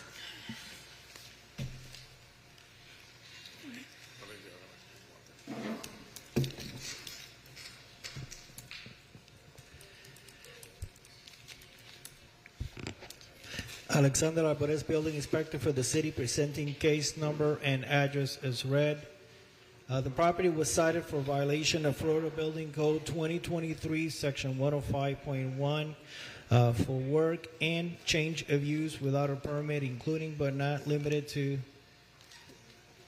change of use without the required permits in Unit 1546, 1548, 1550, 1552, and 1554. Also, interior alterations without a permit, including tenant separations, wall partially removed between units 1552 and 1550, 1550 and 1548, 1448 and 1446. Also, walk-in cooler installed in unit 1546. Case was open 8/30/2024. Inspection report mailed to the property owner 9/10/2024. Record shows no permit application to address any of these violations. City is requesting for the magistrate to find the violation exists and to grant the property owner 63 days to come into compliance or a fine of $100 per day thereafter. City is also requesting for the final order to be recorded. Here today is the owner and the tenant. Okay, please state your name for the record. Bernard Cherisol. Okay, are you in agreement to bring the property into compliance within 63 days or face a fine of $100 a day? If Your Honor allow, when I get the letter from the inspector a month ago, I stepped on it right away, along with the tenant that is here. But I wasn't aware there was no violation there. But unfortunately, when I contact the architect to get the work done, he take a little time. And then we're in contact with him now. He issued a letter that there is no immediate danger, but he cannot complete the work in 63 days. If Your Honor allow. Can you show that to the inspector, please? The letter is not acceptable. It's a copy, Your Honor. I cannot accept that letter. I had this discussion with the contractor. It needs to be original signed seal from the engineer. This complaint initially came, it was discovered by the fire department during a fire safety inspection. The place is being occupied as a supermarket throughout the year. They've been extending, and we have no permit records. We requested a letter. Actually, we requested an assessment done by a qualified professional, okay? At the time, we went over and beyond trying to make contact with the owner. This is the first time I'm meeting him. That's why it was scheduled immediately for a hearing. A couple days ago, we got an email with a letter, a copy of a letter. Like I said, we cannot accept a copy of a letter from an engineer. It needs to be original signed and sealed over verifiable digital signature. For that reason, the city does not support any extension. Again, the place is being occupied. We can do mandatory reappearance in 56 days. We can support a mandatory reappearance in 56 days and willing to hear if you I come thought back. you said you support 63. We support a 63-day extension. If we do a mandatory reappearance, I believe that falls on the 56th day. Yeah, so mandatory reappearance in 56 days. And at that point, we will they consider. can give us an update and Yes. we'll go from there. Okay, so I'm going to grant 63 days or a fine of $100 a day, and an order to reappear on the January 16th docket, okay? And if, in fact, you're being diligent and whatever, you can request additional time at that point, but we need to get this moving, okay? All right, thank you very much. Thank you. Our next case is on page 20. Inspector Preston Mark, property address 39 Northeast 16th Court. Case number BE 2307-0189. Owner Michael Aaron Linger, Christopher Dallas Weisenberger. This case was first heard on 7/18/24 to comply by 9/19/24. One section not complied at $50. The city is requesting to impose the full amount of $3,100, which continues to accrue. Preston Mark, Building Inspector for the city, presenting case and address is read. Case has not complied. The city is requesting that the fines be imposed. The respondent is here to speak. Please state your name for the record. Michael Linger. Okay, and why isn't this property in compliance? So this is the work that was done before I bought the house. They renovated it last year, and I bought it this year. I've been given the permit number and the contractor that did the work that never closed out the permit. The last time I was here, that day, he spoke to me. He said, I'm coming to the property, and I'll check it out. So I thought everything was going to be good to go within a week, and he still hasn't finished things. I've contacted him multiple times by phone and by text. He has said that, yes, this is my property. He said, I need to go back and look at the details. And then when the due date came up, I called him again. He said, I don't have time right now. I'll call the city inspector. I gave him Preston's information. I waited a day or two. I called Preston, and he said, I haven't heard from the guy. So I'm waiting for the person who did the work to finish the work. And I've never met the person because I didn't hire him. I happened to buy the property, and I keep calling and texting him, and I don't know why he hasn't been able to finish this. So basically, what I had mentioned to you is that you can actually hire another contractor to have this work done. So you can either do a changing contractor, hire another contractor, and at this point in time, the city is not supporting any further extensions. So if I have to hire another contractor, can I not get an extension then for that? Because I've never done this process before. Like I said, the owner from last year did these renovations, and so I got pinned now with. Well, the previous owner was an investor, and there may be other violations connected to your property. So at this point in time, we cannot support any further extensions. We'll impose the fines, and once you get the permit issued, then we'll consider a reduction. So I need another contractor and another permit for someone else's work. Is that what you're saying? No, what you would Unless need you to can do get is... the original contractor to cooperate. Right. And I keep trying, like I said, but I didn't hire any of this. So it fell into my lap. So the process would be you would hire another contractor, you'd do a change in contractor, and then he would get the permits to have that work inspected. The work is already done. Right. So, okay. Okay. All right, thank you. So what happens now? When it's done, contact you, and that's it? Yeah. Okay. All right, thank you. Our next case is on page 27, Chief Leonardo Martinez. Property address 1451 Northwest 62nd Street. Owner Fort Lauderdale Crown Center, Inc. Case number BE 2307-0079. This case was first heard on 1/18/24 to comply by 7/16/24. One section not complied at $100. The city is requesting to impose the full amount of $12,700, which continues to accrue. Chief Inspector Leo Martinez representing the city. Case and address as read. The case is not in compliance. going to let the representative speak. Good morning. My name is Karen Everett. The building has completed all but one of the violations from the 25-year recertification, and it's on the fire alarm. We've contracted a fire alarm company because we do not have CAD files. They're having to redraw the plans to do the fire alarm because we're having to replace the panel. Their design company is in Tampa, so we've had a delay because of the hurricane and the weather.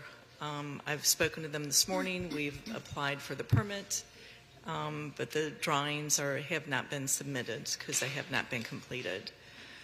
I am aware that the building's not in compliance, and we're asking for an extension. Okay, and how much time are you asking for? Your Honor, this is a building recertification. We are regulated by BORA. At this time, I explained it to her in the last hearing because she had a couple of buildings beside this one. Okay. Unfortunately, those were in compliance. This is the only one that she hasn't been able to. But I explained it to her that as soon as the permit is issued, she can ask her engineer of record to provide us a letter requesting the extension. At this time, city is not supporting no extension. Okay. Can you get that letter to the city and then the fines will stop? So I'm requesting a letter from the engineer for the extension. Requesting an extension and explaining why. Okay. And you have to add an issue permit. The problem with you in this situation on this particular building is that there is no an issue permit. Yeah, it's under application, but just hasn't been issued. When the permit is issued, then you talk to your engineer of record, provide us the letter, and at least we stop the fines at that point. Mm-hmm. And then after that, when the work is completed and we receive a revised report with no repairs required, then you can apply for a lien amnesty. But at least you stop the fines. Right. Accruing. Okay. Right. So, am I doing the letter now or when the permit is in hand? As he stated, once the permit's active, right. Okay. Then the engineer does the sign and seal letter. Because I felt like I heard it two ways. He'll reference the active permit number. He'll explain why more time is needed, and then that goes to the building department, and then they can stop the fines. Right. Okay. All right. Thank you. Thank you. Thank you, Your Honor.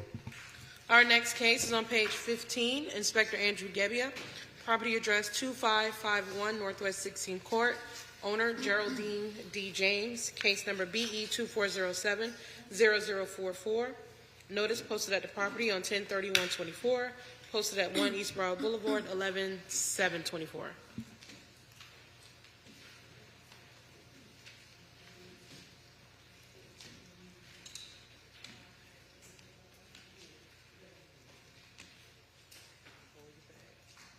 No, it's not.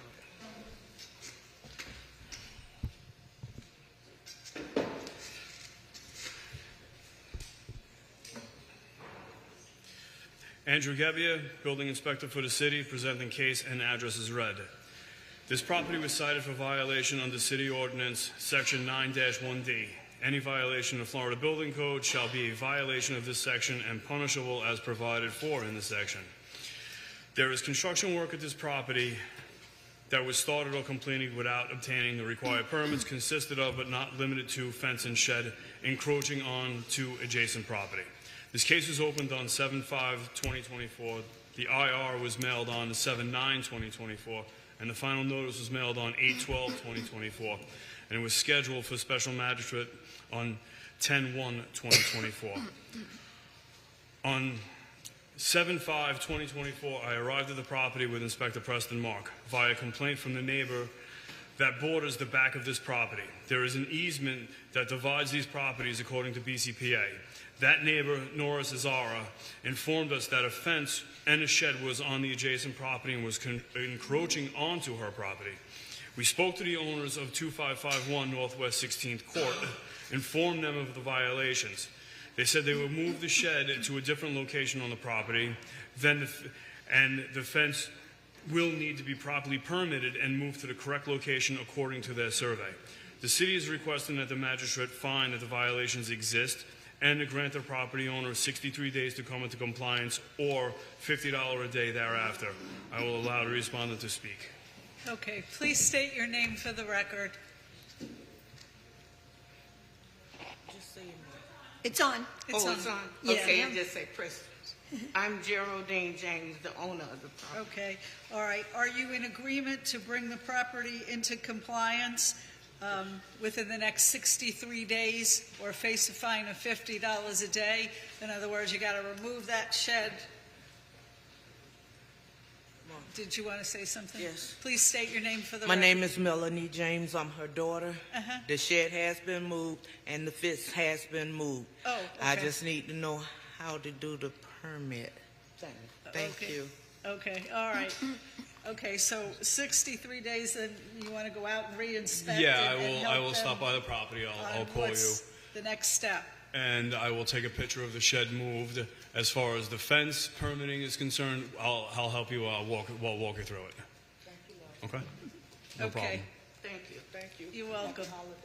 All right, happy holidays. 63, yes.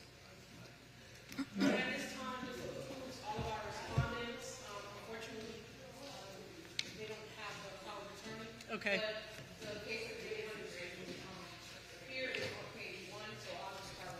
Okay. Senior Inspector Jose Salgusti. Is here. Property address 720 Northeast 4th Ave. Owner HTG Fort Lauderdale LLC. Case number BE 2402 0140. Notice posted at the property on 10/30/24. Posted at 1 East Broad Boulevard, 11/7/24. Inspector Saragusti, on behalf of the city, presenting the case as read. I received the case from email regarding the gate, swing out, and obstruct public ways. The property was cited for whenever the gate work for which a permit has been issued is not being performed in conformity with the plans under Florida Building Code 2023, Section 105.6.2, and City Ordinances, Section 47-19.5 for gates, swing, or slide out and obstruct the public ways. This case was opened in February 2nd, 2024.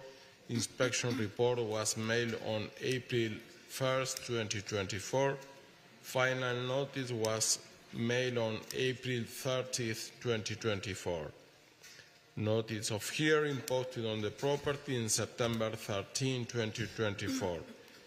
There is no permit in process yet, but I talked with a customer, and we are asking the magistrate to find that the violation exists and to grant the property owner 56-day extension to come in compliance or a fine of $100 per day thereafter. 56. 56. Okay. And the order to reappear. Okay.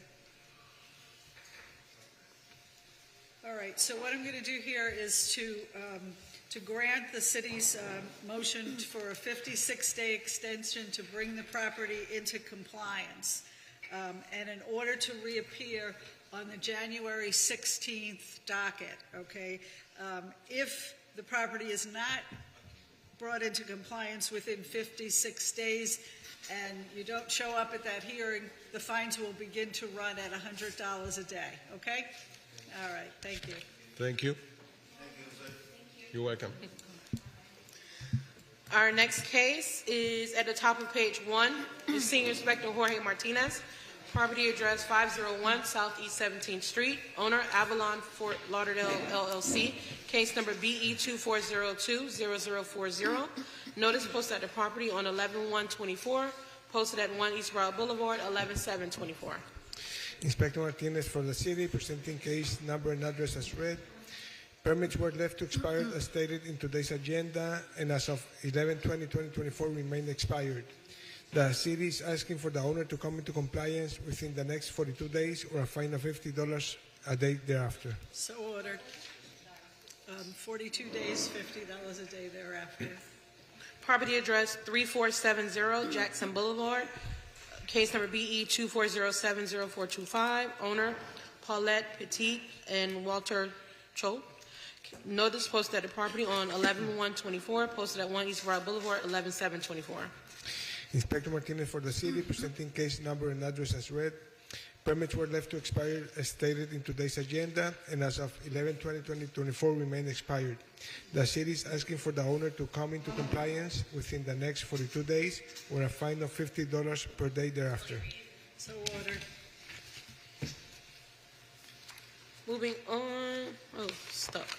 Moving on to page 2, Chief Leonardo Martinez, property address 2415 Southwest 3rd Ave, owner Circle Holdings of Florida LLC, case number BE 24070160. Notice posted at the property on 10/14/24, posted at 1 East Broward Boulevard, 11/7/24. Chief Inspector Leo Martinez, representing the city, case and address as read. The report was submitted, but repairs are required. The city is requesting 180-day extension for the owner to complete the repairs and submit a new report or fines of $100 per day thereafter. So ordered. Property address 3541 Northwest 53rd Street, owner RKS Lauderdale Properties LLC, case number BE 24070382.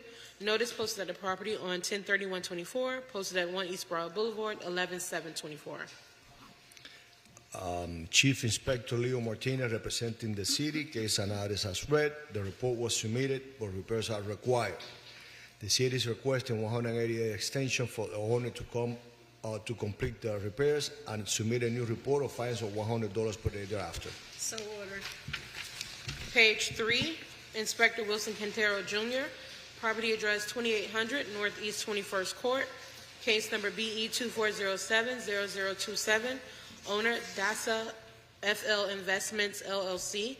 Notice posted at the property on 10/21/24, posted at 1 East Broad Boulevard, 11/7/24. Turned it off.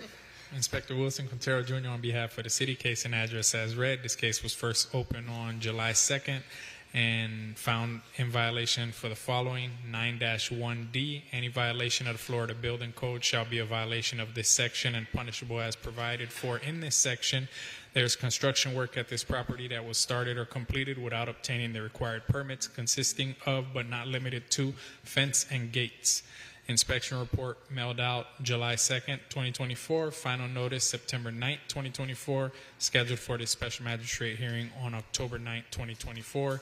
There have been no permits applied for as in our system as of November 19th, 2024, and no contact regarding this property. The city is requesting 42 days to come into compliance or $50 a day thereafter. So ordered. Thank you. Moving on to page 4, Inspector Linda Holloway, property address 1037 Southeast 2nd Court, owner Glenn Rice and Cynthia Hoy Revocable Trust, Cynthia Hoy and Glenn Rice trustee, case number BE 24080355. Notice posted at the property on 11/5/24, posted at 1 East Broward Boulevard, 11/7/24. Inspector Linda Holloway on behalf of the City of Fort Lauderdale, presenting case BE 24080355, property address 1037 Southeast 2nd Court. The property was inspected on August 29, 2024 from a complaint via our TAM MOT inspector, and the following violation was observed. 9-1D, any violation of the Florida Building Code shall be a violation of this section and punishable as provided for in this section. There is construction work at this property that was started or completed without obtaining the required permits, consisting of but not limited to the roof overhang replaced with no permit on file. An inspection report was mailed to the property owner on record. I was in contact with the representative for the owner, BB Shahady. I received a letter requesting 60 days from the attorney, Thomas Shahady, and the city is requesting 63 days to comply or a fine of $50 per day thereafter. So ordered. Thank you. Moving on to page 5, Property address 6131 Northeast 14th Ave. Owner PS Fort Lauderdale 14th Ave 2013 LLC. Department PTFL 25965. Case number BE 24080186. Notice posted at the property on 10/16/24. Posted at 1 East Broad Boulevard 11/7/24. Thank you. Inspector Linda Holloway on behalf of the city presenting case BE 24080186, property address 6131 Northeast 14th Avenue. The following violation was observed per BSI online tracking on August 16, 2024, section 28-155A through F. The existing backflow prevention device has not been tested for the subsequent recertification as per City of Fort Lauderdale Municipal Code of Ordinances.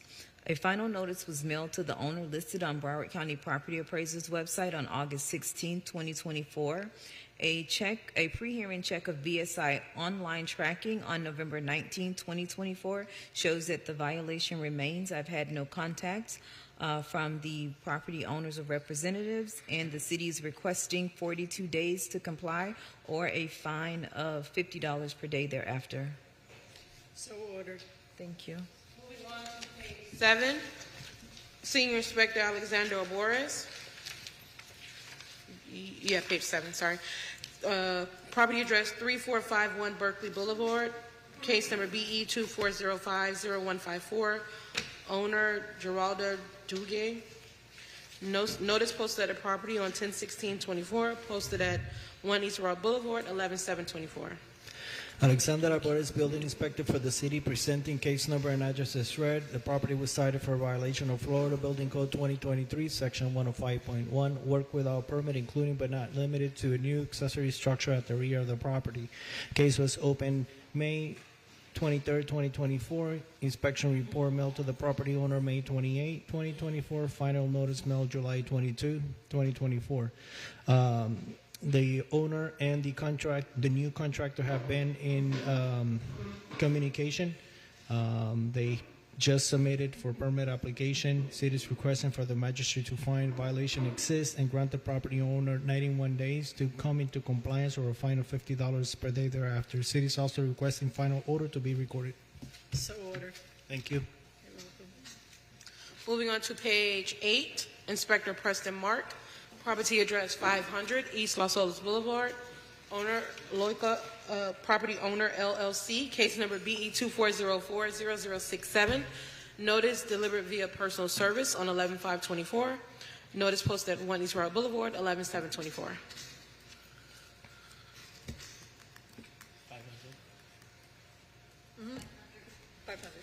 East Los Olas. Preston Mark, Building Inspector of the city, presenting case and address as read. This is an expired permit related to the property stated in today's agenda. The case has not complied. The city is requesting 42 days to comply or a fine of $50 a day thereafter. So ordered. Property address 911 Southwest 11th Ave. Owner Knobs Marina Inc. Case number BE 24010040. Notice posted at the property on 10/14/24. Posted at 1 East Broad Boulevard 11/7/24. Preston Mark, Building Inspector for the city, presenting a case and address as read. This property was cited for violation under Florida Building Code 2023 105.1. Work illegally performed without obtaining the required permits in the following manner, but not limited to: interior remodel, including kitchens and baths, structural repairs, plumbing, electrical alteration, and also the installation and replacement of windows and doors. The case was opened 1/9/24. Inspection report mailed 1/12/24. Final notice 2/22/24, and special magistrate notice mailed September 13, 2024. I visited this property, assisted by Inspector Gabia, to investigate a complaint of workers remodeling the interior of this home. We spoke with the workers and also observed that the building was being repaired, including electrical excavation of piping in the backyard, and excavation and installation of piping in the backyard, and also the installation of a window and door in the rear of at the rear of the building. We attempted to get access to the property, but no one was at home at this time. We thereafter spoke with the owner, Mr. Jordan Bond, who stated that he was in the process of fixing up the property to sell. He did mention that he was having difficulties finding a contractor, so he did most of this work himself. Our records show that no permits were pulled for this work, and as a result, the city is requesting that the magistrate find the violations exist and grant the property owner 56 days to come in compliance, or a fine of $50 a day thereafter. So ordered. Our next case is on page 9. Property address 1300 Brickell Drive, owner 1300 Brickell LLC, case number BE 241-00048. Notice posted at the property on 10/22/24, posted at 1 East Route Boulevard, 11/7/24. Preston Mark Bill, Inspector for the city, presenting case and address as read. The property was cited for violation 105.1 Florida Building Code 2023. The work was illegally performed without obtaining the required permits in the following manner, but not limited to: modification of masonry fence. Case was opened 10/7/24. Inspection report mailed 10/15/24, and special magistrate notice mailed 10/15/24. This case was originally handled by Inspector Del Rio, who is no longer with the city. During his initial visit, the property was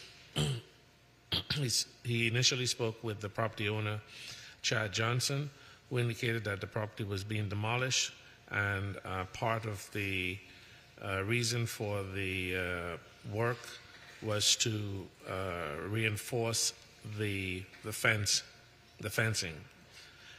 He also said that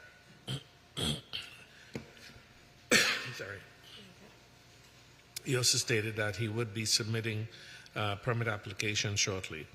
The work appears to be substantially completed. However, a stop work order wasn't issued at that time.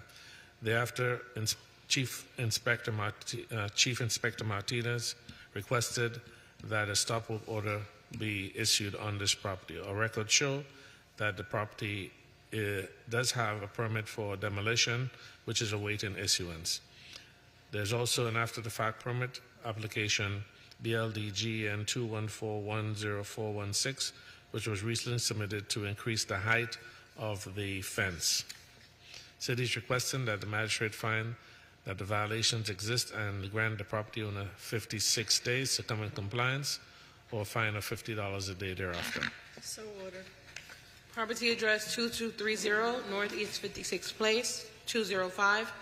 Case number BE 2403-0037.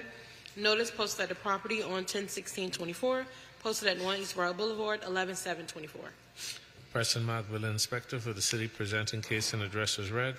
The property was cited for violation under Florida Building Code 2023-105.1. Work illegally performed without obtaining the required permits in the following manner, but not limited to: kitchen remodel, including drywall work, plumbing, and electrical. This case was opened 3/6/24. Inspection report mailed 3/13/24. Final notice mailed 4/24/24, and special magistrate notice mailed 9/25/24. I visited this property and attempted to get access to the condo unit, but no one responded to my knocks at the door, so I left a courtesy notice. Subsequently, I spoke with the owner, Kevin Martell, who provided me access to the unit. During my inspection, I observed that work was being done in the kitchen, including the removal of a partition wall, cabinets being installed, plumbing, and electrical work. They were also installing flooring. However, this did not require a permit. I have been in contact with Mr. Martell on several occasions. However, he has experienced quite a bit of bad luck in choosing the right contractor. There have been two contractors who has taken his money and have not performed the work as he has requested. Based on several follow-ups, he did recently hire another contractor, which unfortunately this contractor does not have an issued license with the DBPR, as it is currently delinquent. I spoke with Mr. Martel yesterday, and he is unable to attend the hearing today. He requested that additional time be granted to him to get these permits. The city is requesting that the magistrate find the violations exist and to grant the property owner 119 days to come in compliance or fine of $50 a day thereafter. So ordered. Moving on to page 10, property address 2750 Davie Boulevard, owner La Segunda Realty Corp., case number BE 24060107. Notice posted at the property on 10/15/24, posted at 1 East Route Boulevard, 11/7/24. Preston Mark, Building Inspector for the City, presenting case and address as read. This property was cited for violation under Florida Building Code 105.1. Work illegally performed without obtaining the required permits in the following manner, but not limited to: the construction of a utility structure at the rear of the plaza without permits. This case was opened 6/18/24. Final notice mailed 8/8/24 and special magistrate notice 10/8/24. During my visit to this property on another complaint, I noticed that there was a new pergola built at the rear of this shopping plaza. When I checked records, I found that there were no permits billed for this work.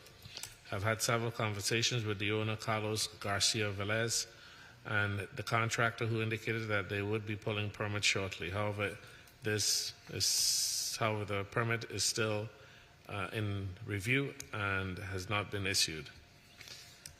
The city is requesting that the magistrate find that the violations exist and to grant the property owner 56 days to come in compliance or fine of $50 a day thereafter. So ordered. Property address 2760 Davie Boulevard, case number BE 24050071. Owner La Segunda Realty Corp. Notice posted at the property on 10/15/24, posted at 1 East Route Boulevard, 11/7/24. Preston Mark, Building Inspector for the City, presenting case and address as read.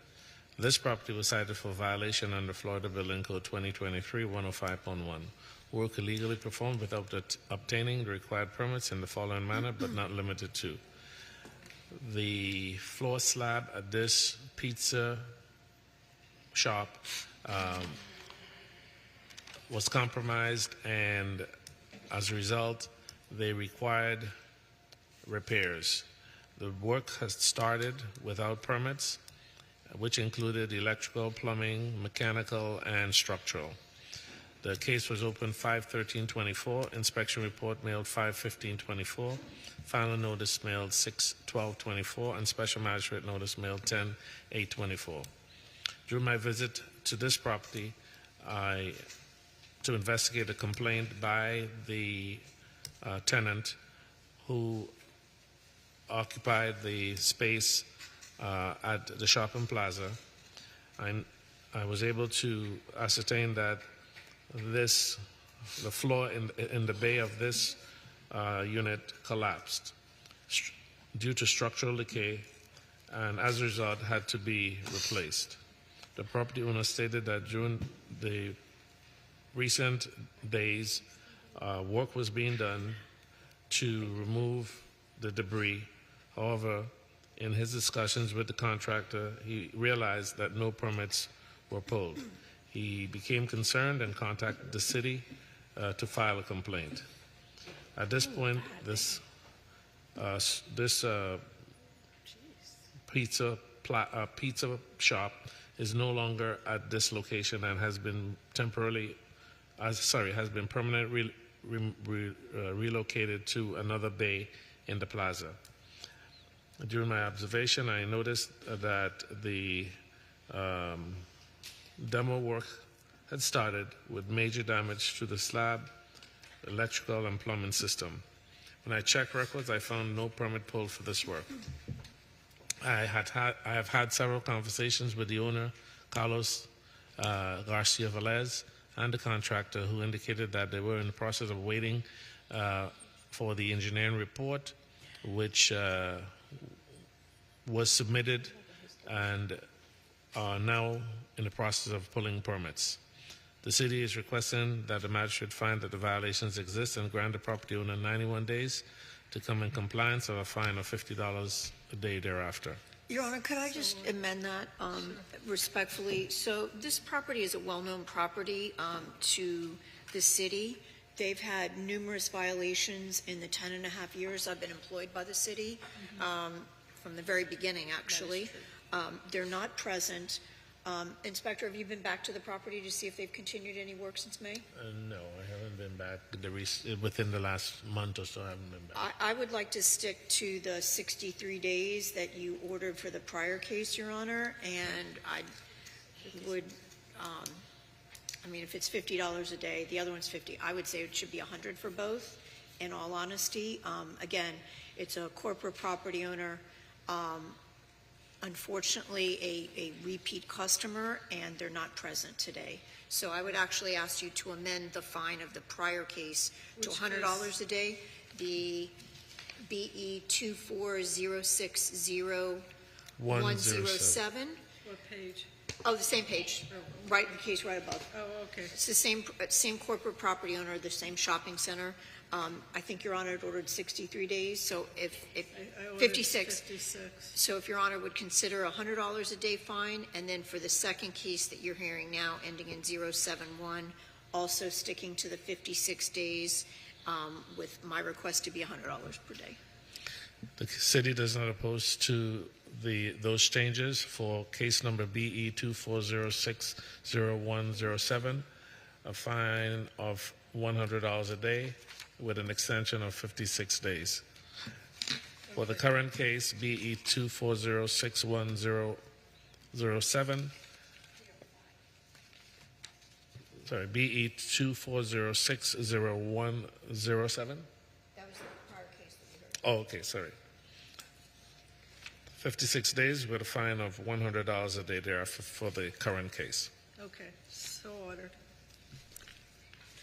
Our next case is on page 11, Inspector Andrew Gebbia, property address 408 Southwest 4th Ave, case number BE 2407-0013, owner Raintree 18 LLC, notice posted at the property 10/14/24, posted at 1 East Broad Boulevard 11/7/24.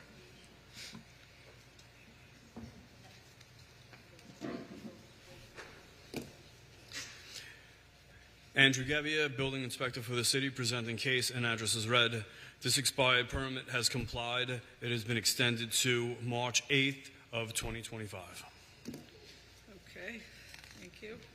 Our next case is at the bottom of page 11, property address 972 Pennsylvania Ave, case number BE 2406-0087, owner Esper Talleyrand, homestead exempted to La Una Talleyrand, notice posted at the property on 10/16/24 and posted at 1 East Royal Boulevard 11/7/24.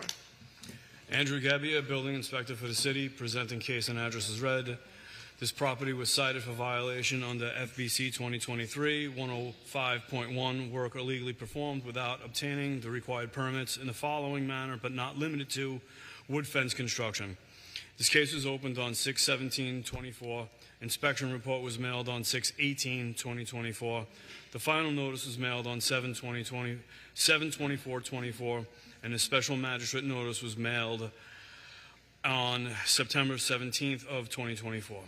I arrived at the property on 6/18/2024. I observed a new wood fence built around the property with the unfinished side facing outward.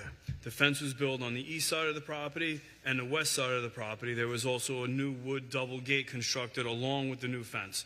I left a courtesy note on the door. I checked records to see if a permit was issued. There was not. The city is requesting the magistrate to find that the violations exist and to grant the property owner 63 days to come into compliance or $50 a day thereafter. So ordered. Moving on to page 12, property address 1311 Northwest 44th Court, case number BE 2406-0196, owner Spencer Charles Shirley Lewis, Notice posted at the property on 10/31/24, posted at 1 East Broad Boulevard, 11/7/24. Andrew, sorry. Andrew Gebbia, building inspector for the city, presenting case and address as read. This property was cited for violation under FBC 2023 105.3.1.4, the erection, alteration, or repair of any awning or similar appurtenance as defined in Section 202 of this code. This case was opened on 6/27/24. The inspection report was mailed on 7/15/2024. The final notice was mailed on 8/20/2024, and the special magistrate notice was mailed on 9/25/24. I arrived at the property on Friday, 7/12/2024. There was a complaint of possible illegal studio apartment. This was unfounded upon inspecting the premises.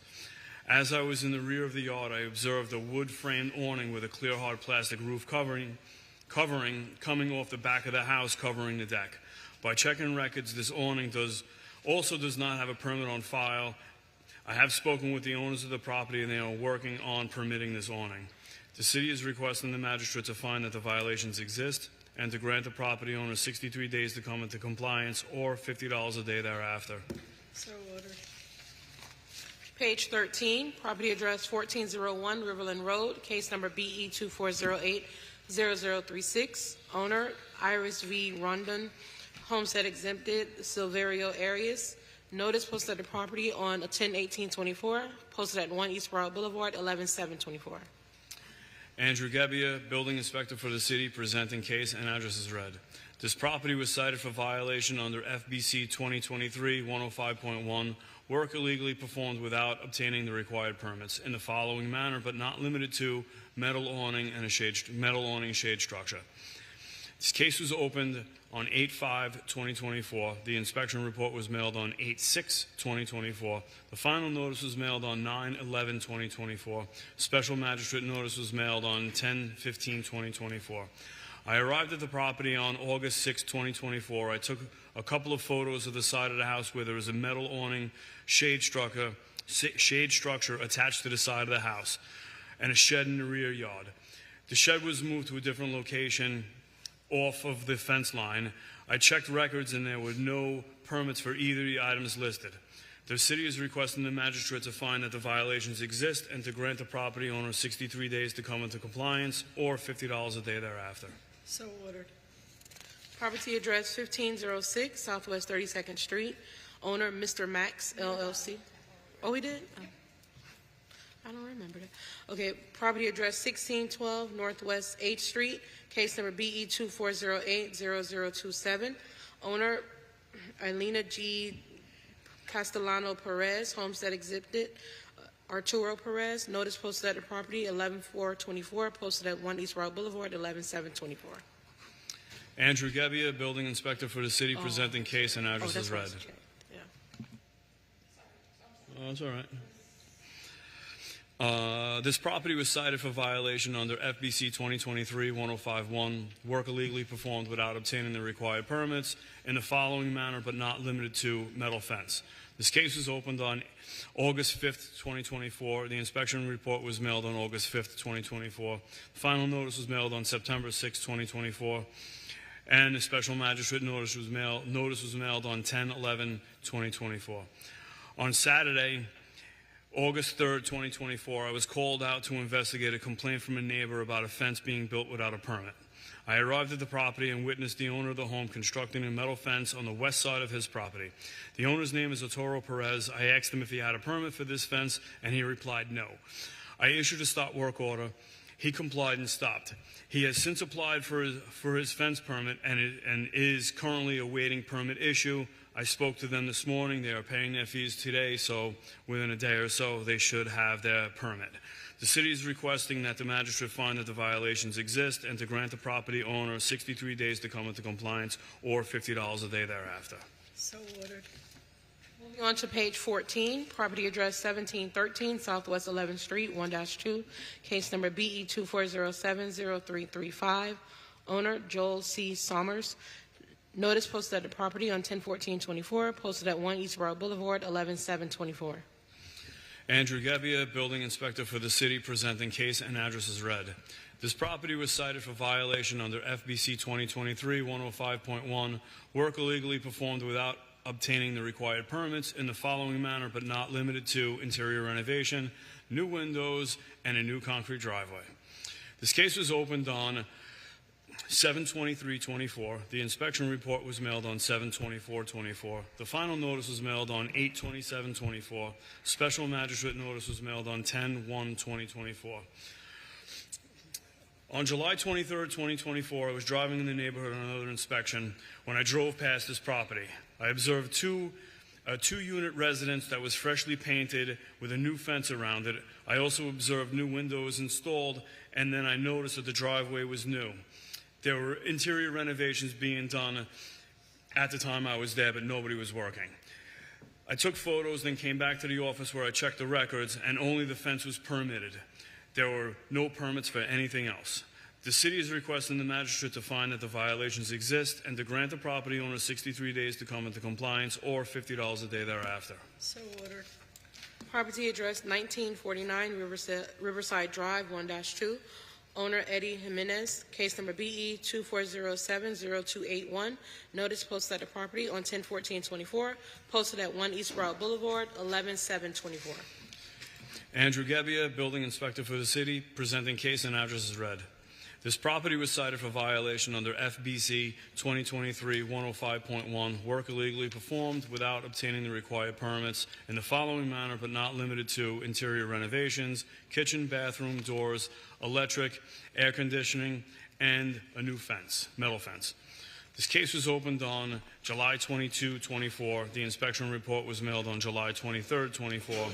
Final notice was mailed on August 27th/24, and the special magistrate notice was mailed on October 1st, 2024.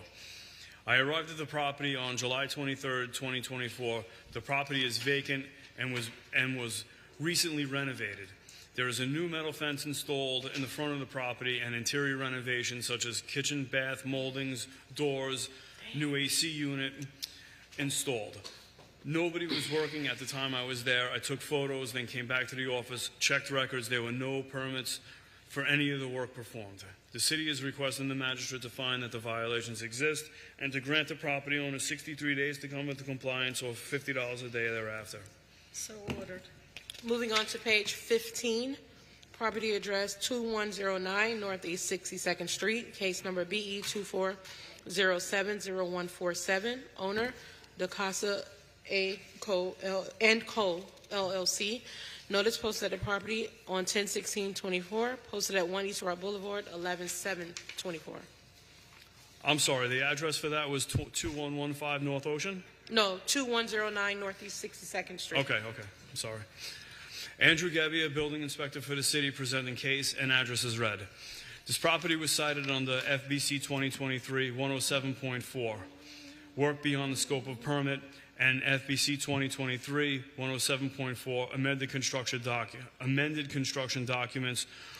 Work shall be installed in accordance with the approved construction documents, and any changes made during the construction that are not in compliance with the approved construction documents shall be resubmitted to the building official for approval as an amended set of construction documents in the following manner, but not limited to interior renovations, structural, electrical, and plumbing. I arrived at the property on July 12, 2024. A stop work order was issued by Building Inspector Leroy Jones on July 11, 2024. Upon my arrival, I observed a new roof being installed and new windows and new doors being installed. Both roof, windows, and doors constructed have had issued permits. I walked around the property to the back of the house. I was allowed to make entry. From there, I saw a new kitchen being installed with a countertop in the middle. I saw a new island, cabinets, countertops, backsplash, new electrical outlets, hi-hat lighting, plumbing for a sink, a new split unit AC. I walked into the bathroom and it was in the middle of being tiled. Plumbing and electric as well as other renovations in the interior. I spoke with Daniel Silva. He said that his contractor is going to start the permitting process later on that week, which was July 15, 2024. This case was opened on July 12, 2024. The inspection report was mailed on July 12, 2024. The final notice was mailed on August 16, 2024. and the special magistrate was noticed on 9/25/24. Records show that permit application BLD-GEN 2408-0578 for interior remodel, kitchen, bath, and plumbing is in review currently. The city is requesting the magistrate to find that the violations exist and to grant the property owner 63 days to come into compliance or a $50 a day fine thereafter. So ordered. What was the fine amount? I'm sorry. $50 a day? 50. Okay. Yeah. 63. Did I not say that? No, we just didn't hear it. Our next case is 2115 North Ocean Boulevard, case number BE 24090204. Owner Guinness Quarters LLC. Notice posted at the property on 10/18/24. Posted at 1 East Broward Boulevard, 11/7/24. Andrew Gebbia, building inspector for the city, presenting case and address as read. This property was cited for violation under section 9-280.b, general maintenance requirements. Foundations, floors, walls, ceilings, roofs, windows, doors, and all other building parts shall be structurally sound, reasonably weather and watertight, and rodent-proof, and shall be kept in reasonably good repair. Roof surfaces shall be watertight where water is not permitted to stand on the roof for cooling purposes. The roof must be designed for the purpose of proper precautionary measures to be taken to prevent breeding of mosquitoes, etc. This case was opened on September 30th, 2024, and was sent to magistrate, mailed on October 1st, 2024. I arrived at the property on September 30th, 2024. I was there for a call regarding unit number 5. As I was there, I observed the exterior of the building is in disrepair. There is water penetration that has damaged many areas. The concrete on the second floor walkway and in the staircases is spoiling in many locations. There are many cracks in the walls of the structure. The cantilever over the windows and doors is spoiling and is disintegrating for water damage. Most of the AC unit openings are damaged and in need of repair, as well as faulty leaking AC units. There are PVC pipes draining water onto the roof. There are extension cords ran along the roof area, and the outside electric is in need of attention. The city has asked for a current engineering report, which we have not received. I was emailed one that's over 3 years old, not current, because we asked for a current engineering report, which we had not received. The city is requesting the magistrate to find that the violations exist and to grant the property owner 42 days to come into compliance or a $50 a day thereafter. So ordered. 16, property address 3000 East Oakland Park Boulevard. Owner Claridge Homes 3000 Waterside LP. Case number BE 24050084. Notice posted at the property on 10/21/24. Posted at 1 East Broward Boulevard, 11/7/24. Andrew Gebbia, building inspector for the city, presenting case and address as read. There are expired permits related to this property as stated in today's agenda. This case is not complied. I have not made any contact with anybody regarding this property. The city is requesting the magistrate to find that the violations exist and to grant the property owner 42 days to come into compliance or a $50 a day thereafter. So ordered. Moving on to page 18. Property address 1308 Avocado Isle. Owner 1308 and 1212 Avocado Isle LLC. Case number BE 24050190. This property was cited on 6/5/24 to comply by 6/6/24. One section complied at $200. Total fines $2,000. Appeal deadline 6/20/24. No appeal received. City is requesting to impose the fines of $500. So ordered. Property address 1501 Southeast 15th Street. Owner The Island Club. We did that one? Yeah, we did. We did that one. Sorry. Property. Moving on to page 19. Property address 2175 West State Road 84. Owner Falls at Marina Bay LP. Case number BE 23120105. This case was first heard on 6/20/24 to comply by 8/22/24. One section not complied at $50. The city is requesting to impose the full amount of $4,500, which continues to accrue. So ordered.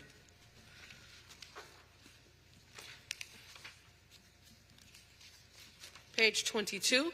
Property address 2060 Northeast 62nd Court, case number BE 23120094. Owner Elizabeth A. and Ted J. Zeal. This case was first heard on 7/18/24 to comply by 9/19/24. One section not complied at $50. The city is requesting to impose the full amount of $3,100, which continues to accrue. So ordered. Property address 2900 Northeast 30th Street, G-5, case number BE 24030005. Owner Residential Credit Opportunity Trust, Wilmington Savings Fund trustee. This case was first heard on 9/19/24 to comply by 10/17/24. One section not complied at $100. The city is requesting to impose the full amount of $3,400, which continues to accrue. So ordered. Property address 5591 Northeast 29th Ave, case number BE 23100122. Owner Marco Becerra, Pedro Robles, and Pedro Venturo. This case was first heard on 6/20/24 to comply by 8/22/24. One section not complied at $50. The city is requesting to impose the full amount of $4,500, which continues to accrue. So ordered. Page 23, property address 815 Northwest 4th Ave, case number BE 23030001. Owner Timothy Gutzmer. This case was first heard on 1/18/24 to comply by 4/18/24. Fine suspended as noted. One section complied at $50. The city is total accrued fine $6,250. The city is requesting to reduce fines to administrative costs of $1,275. So ordered. Page 24, property address 601 East Sunrise Boulevard, owner Sunflagler Inc., case number BE 23080270. This case was first heard on 2/15/24 to comply by 8/13/24. One section not complied at $100. The city is requesting to impose the full amount of $9,900, which continues to accrue. So ordered. On page 25 at the top, property address 805 East Broad Boulevard. That case has been withdrawn. Property address 806 Northwest 8th Ave, case number BE 23080233. Owner Ness Paper Industries LLC, in care of Shalom Andrewser. This case was first heard on 2/15/24 to comply by 8/13/24. One section complied at $100. Total accrued fines $3,600. The city is requesting to reduce to administrative costs of $575. So ordered. Page 26 at the bottom. Property address 1201 River Reach Drive. Owner River Reach Inc., case number BE 211000194. This case was first heard on 3/17/22 to comply by 9/13/22. One section complied at $100. Total accrued fines $20,900. The city is requesting to reduce to administrative costs of $1,275. So ordered. Property, at the bottom of page 27, property address 2350 North Federal Highway, owner Robert Rickle Trust, Judith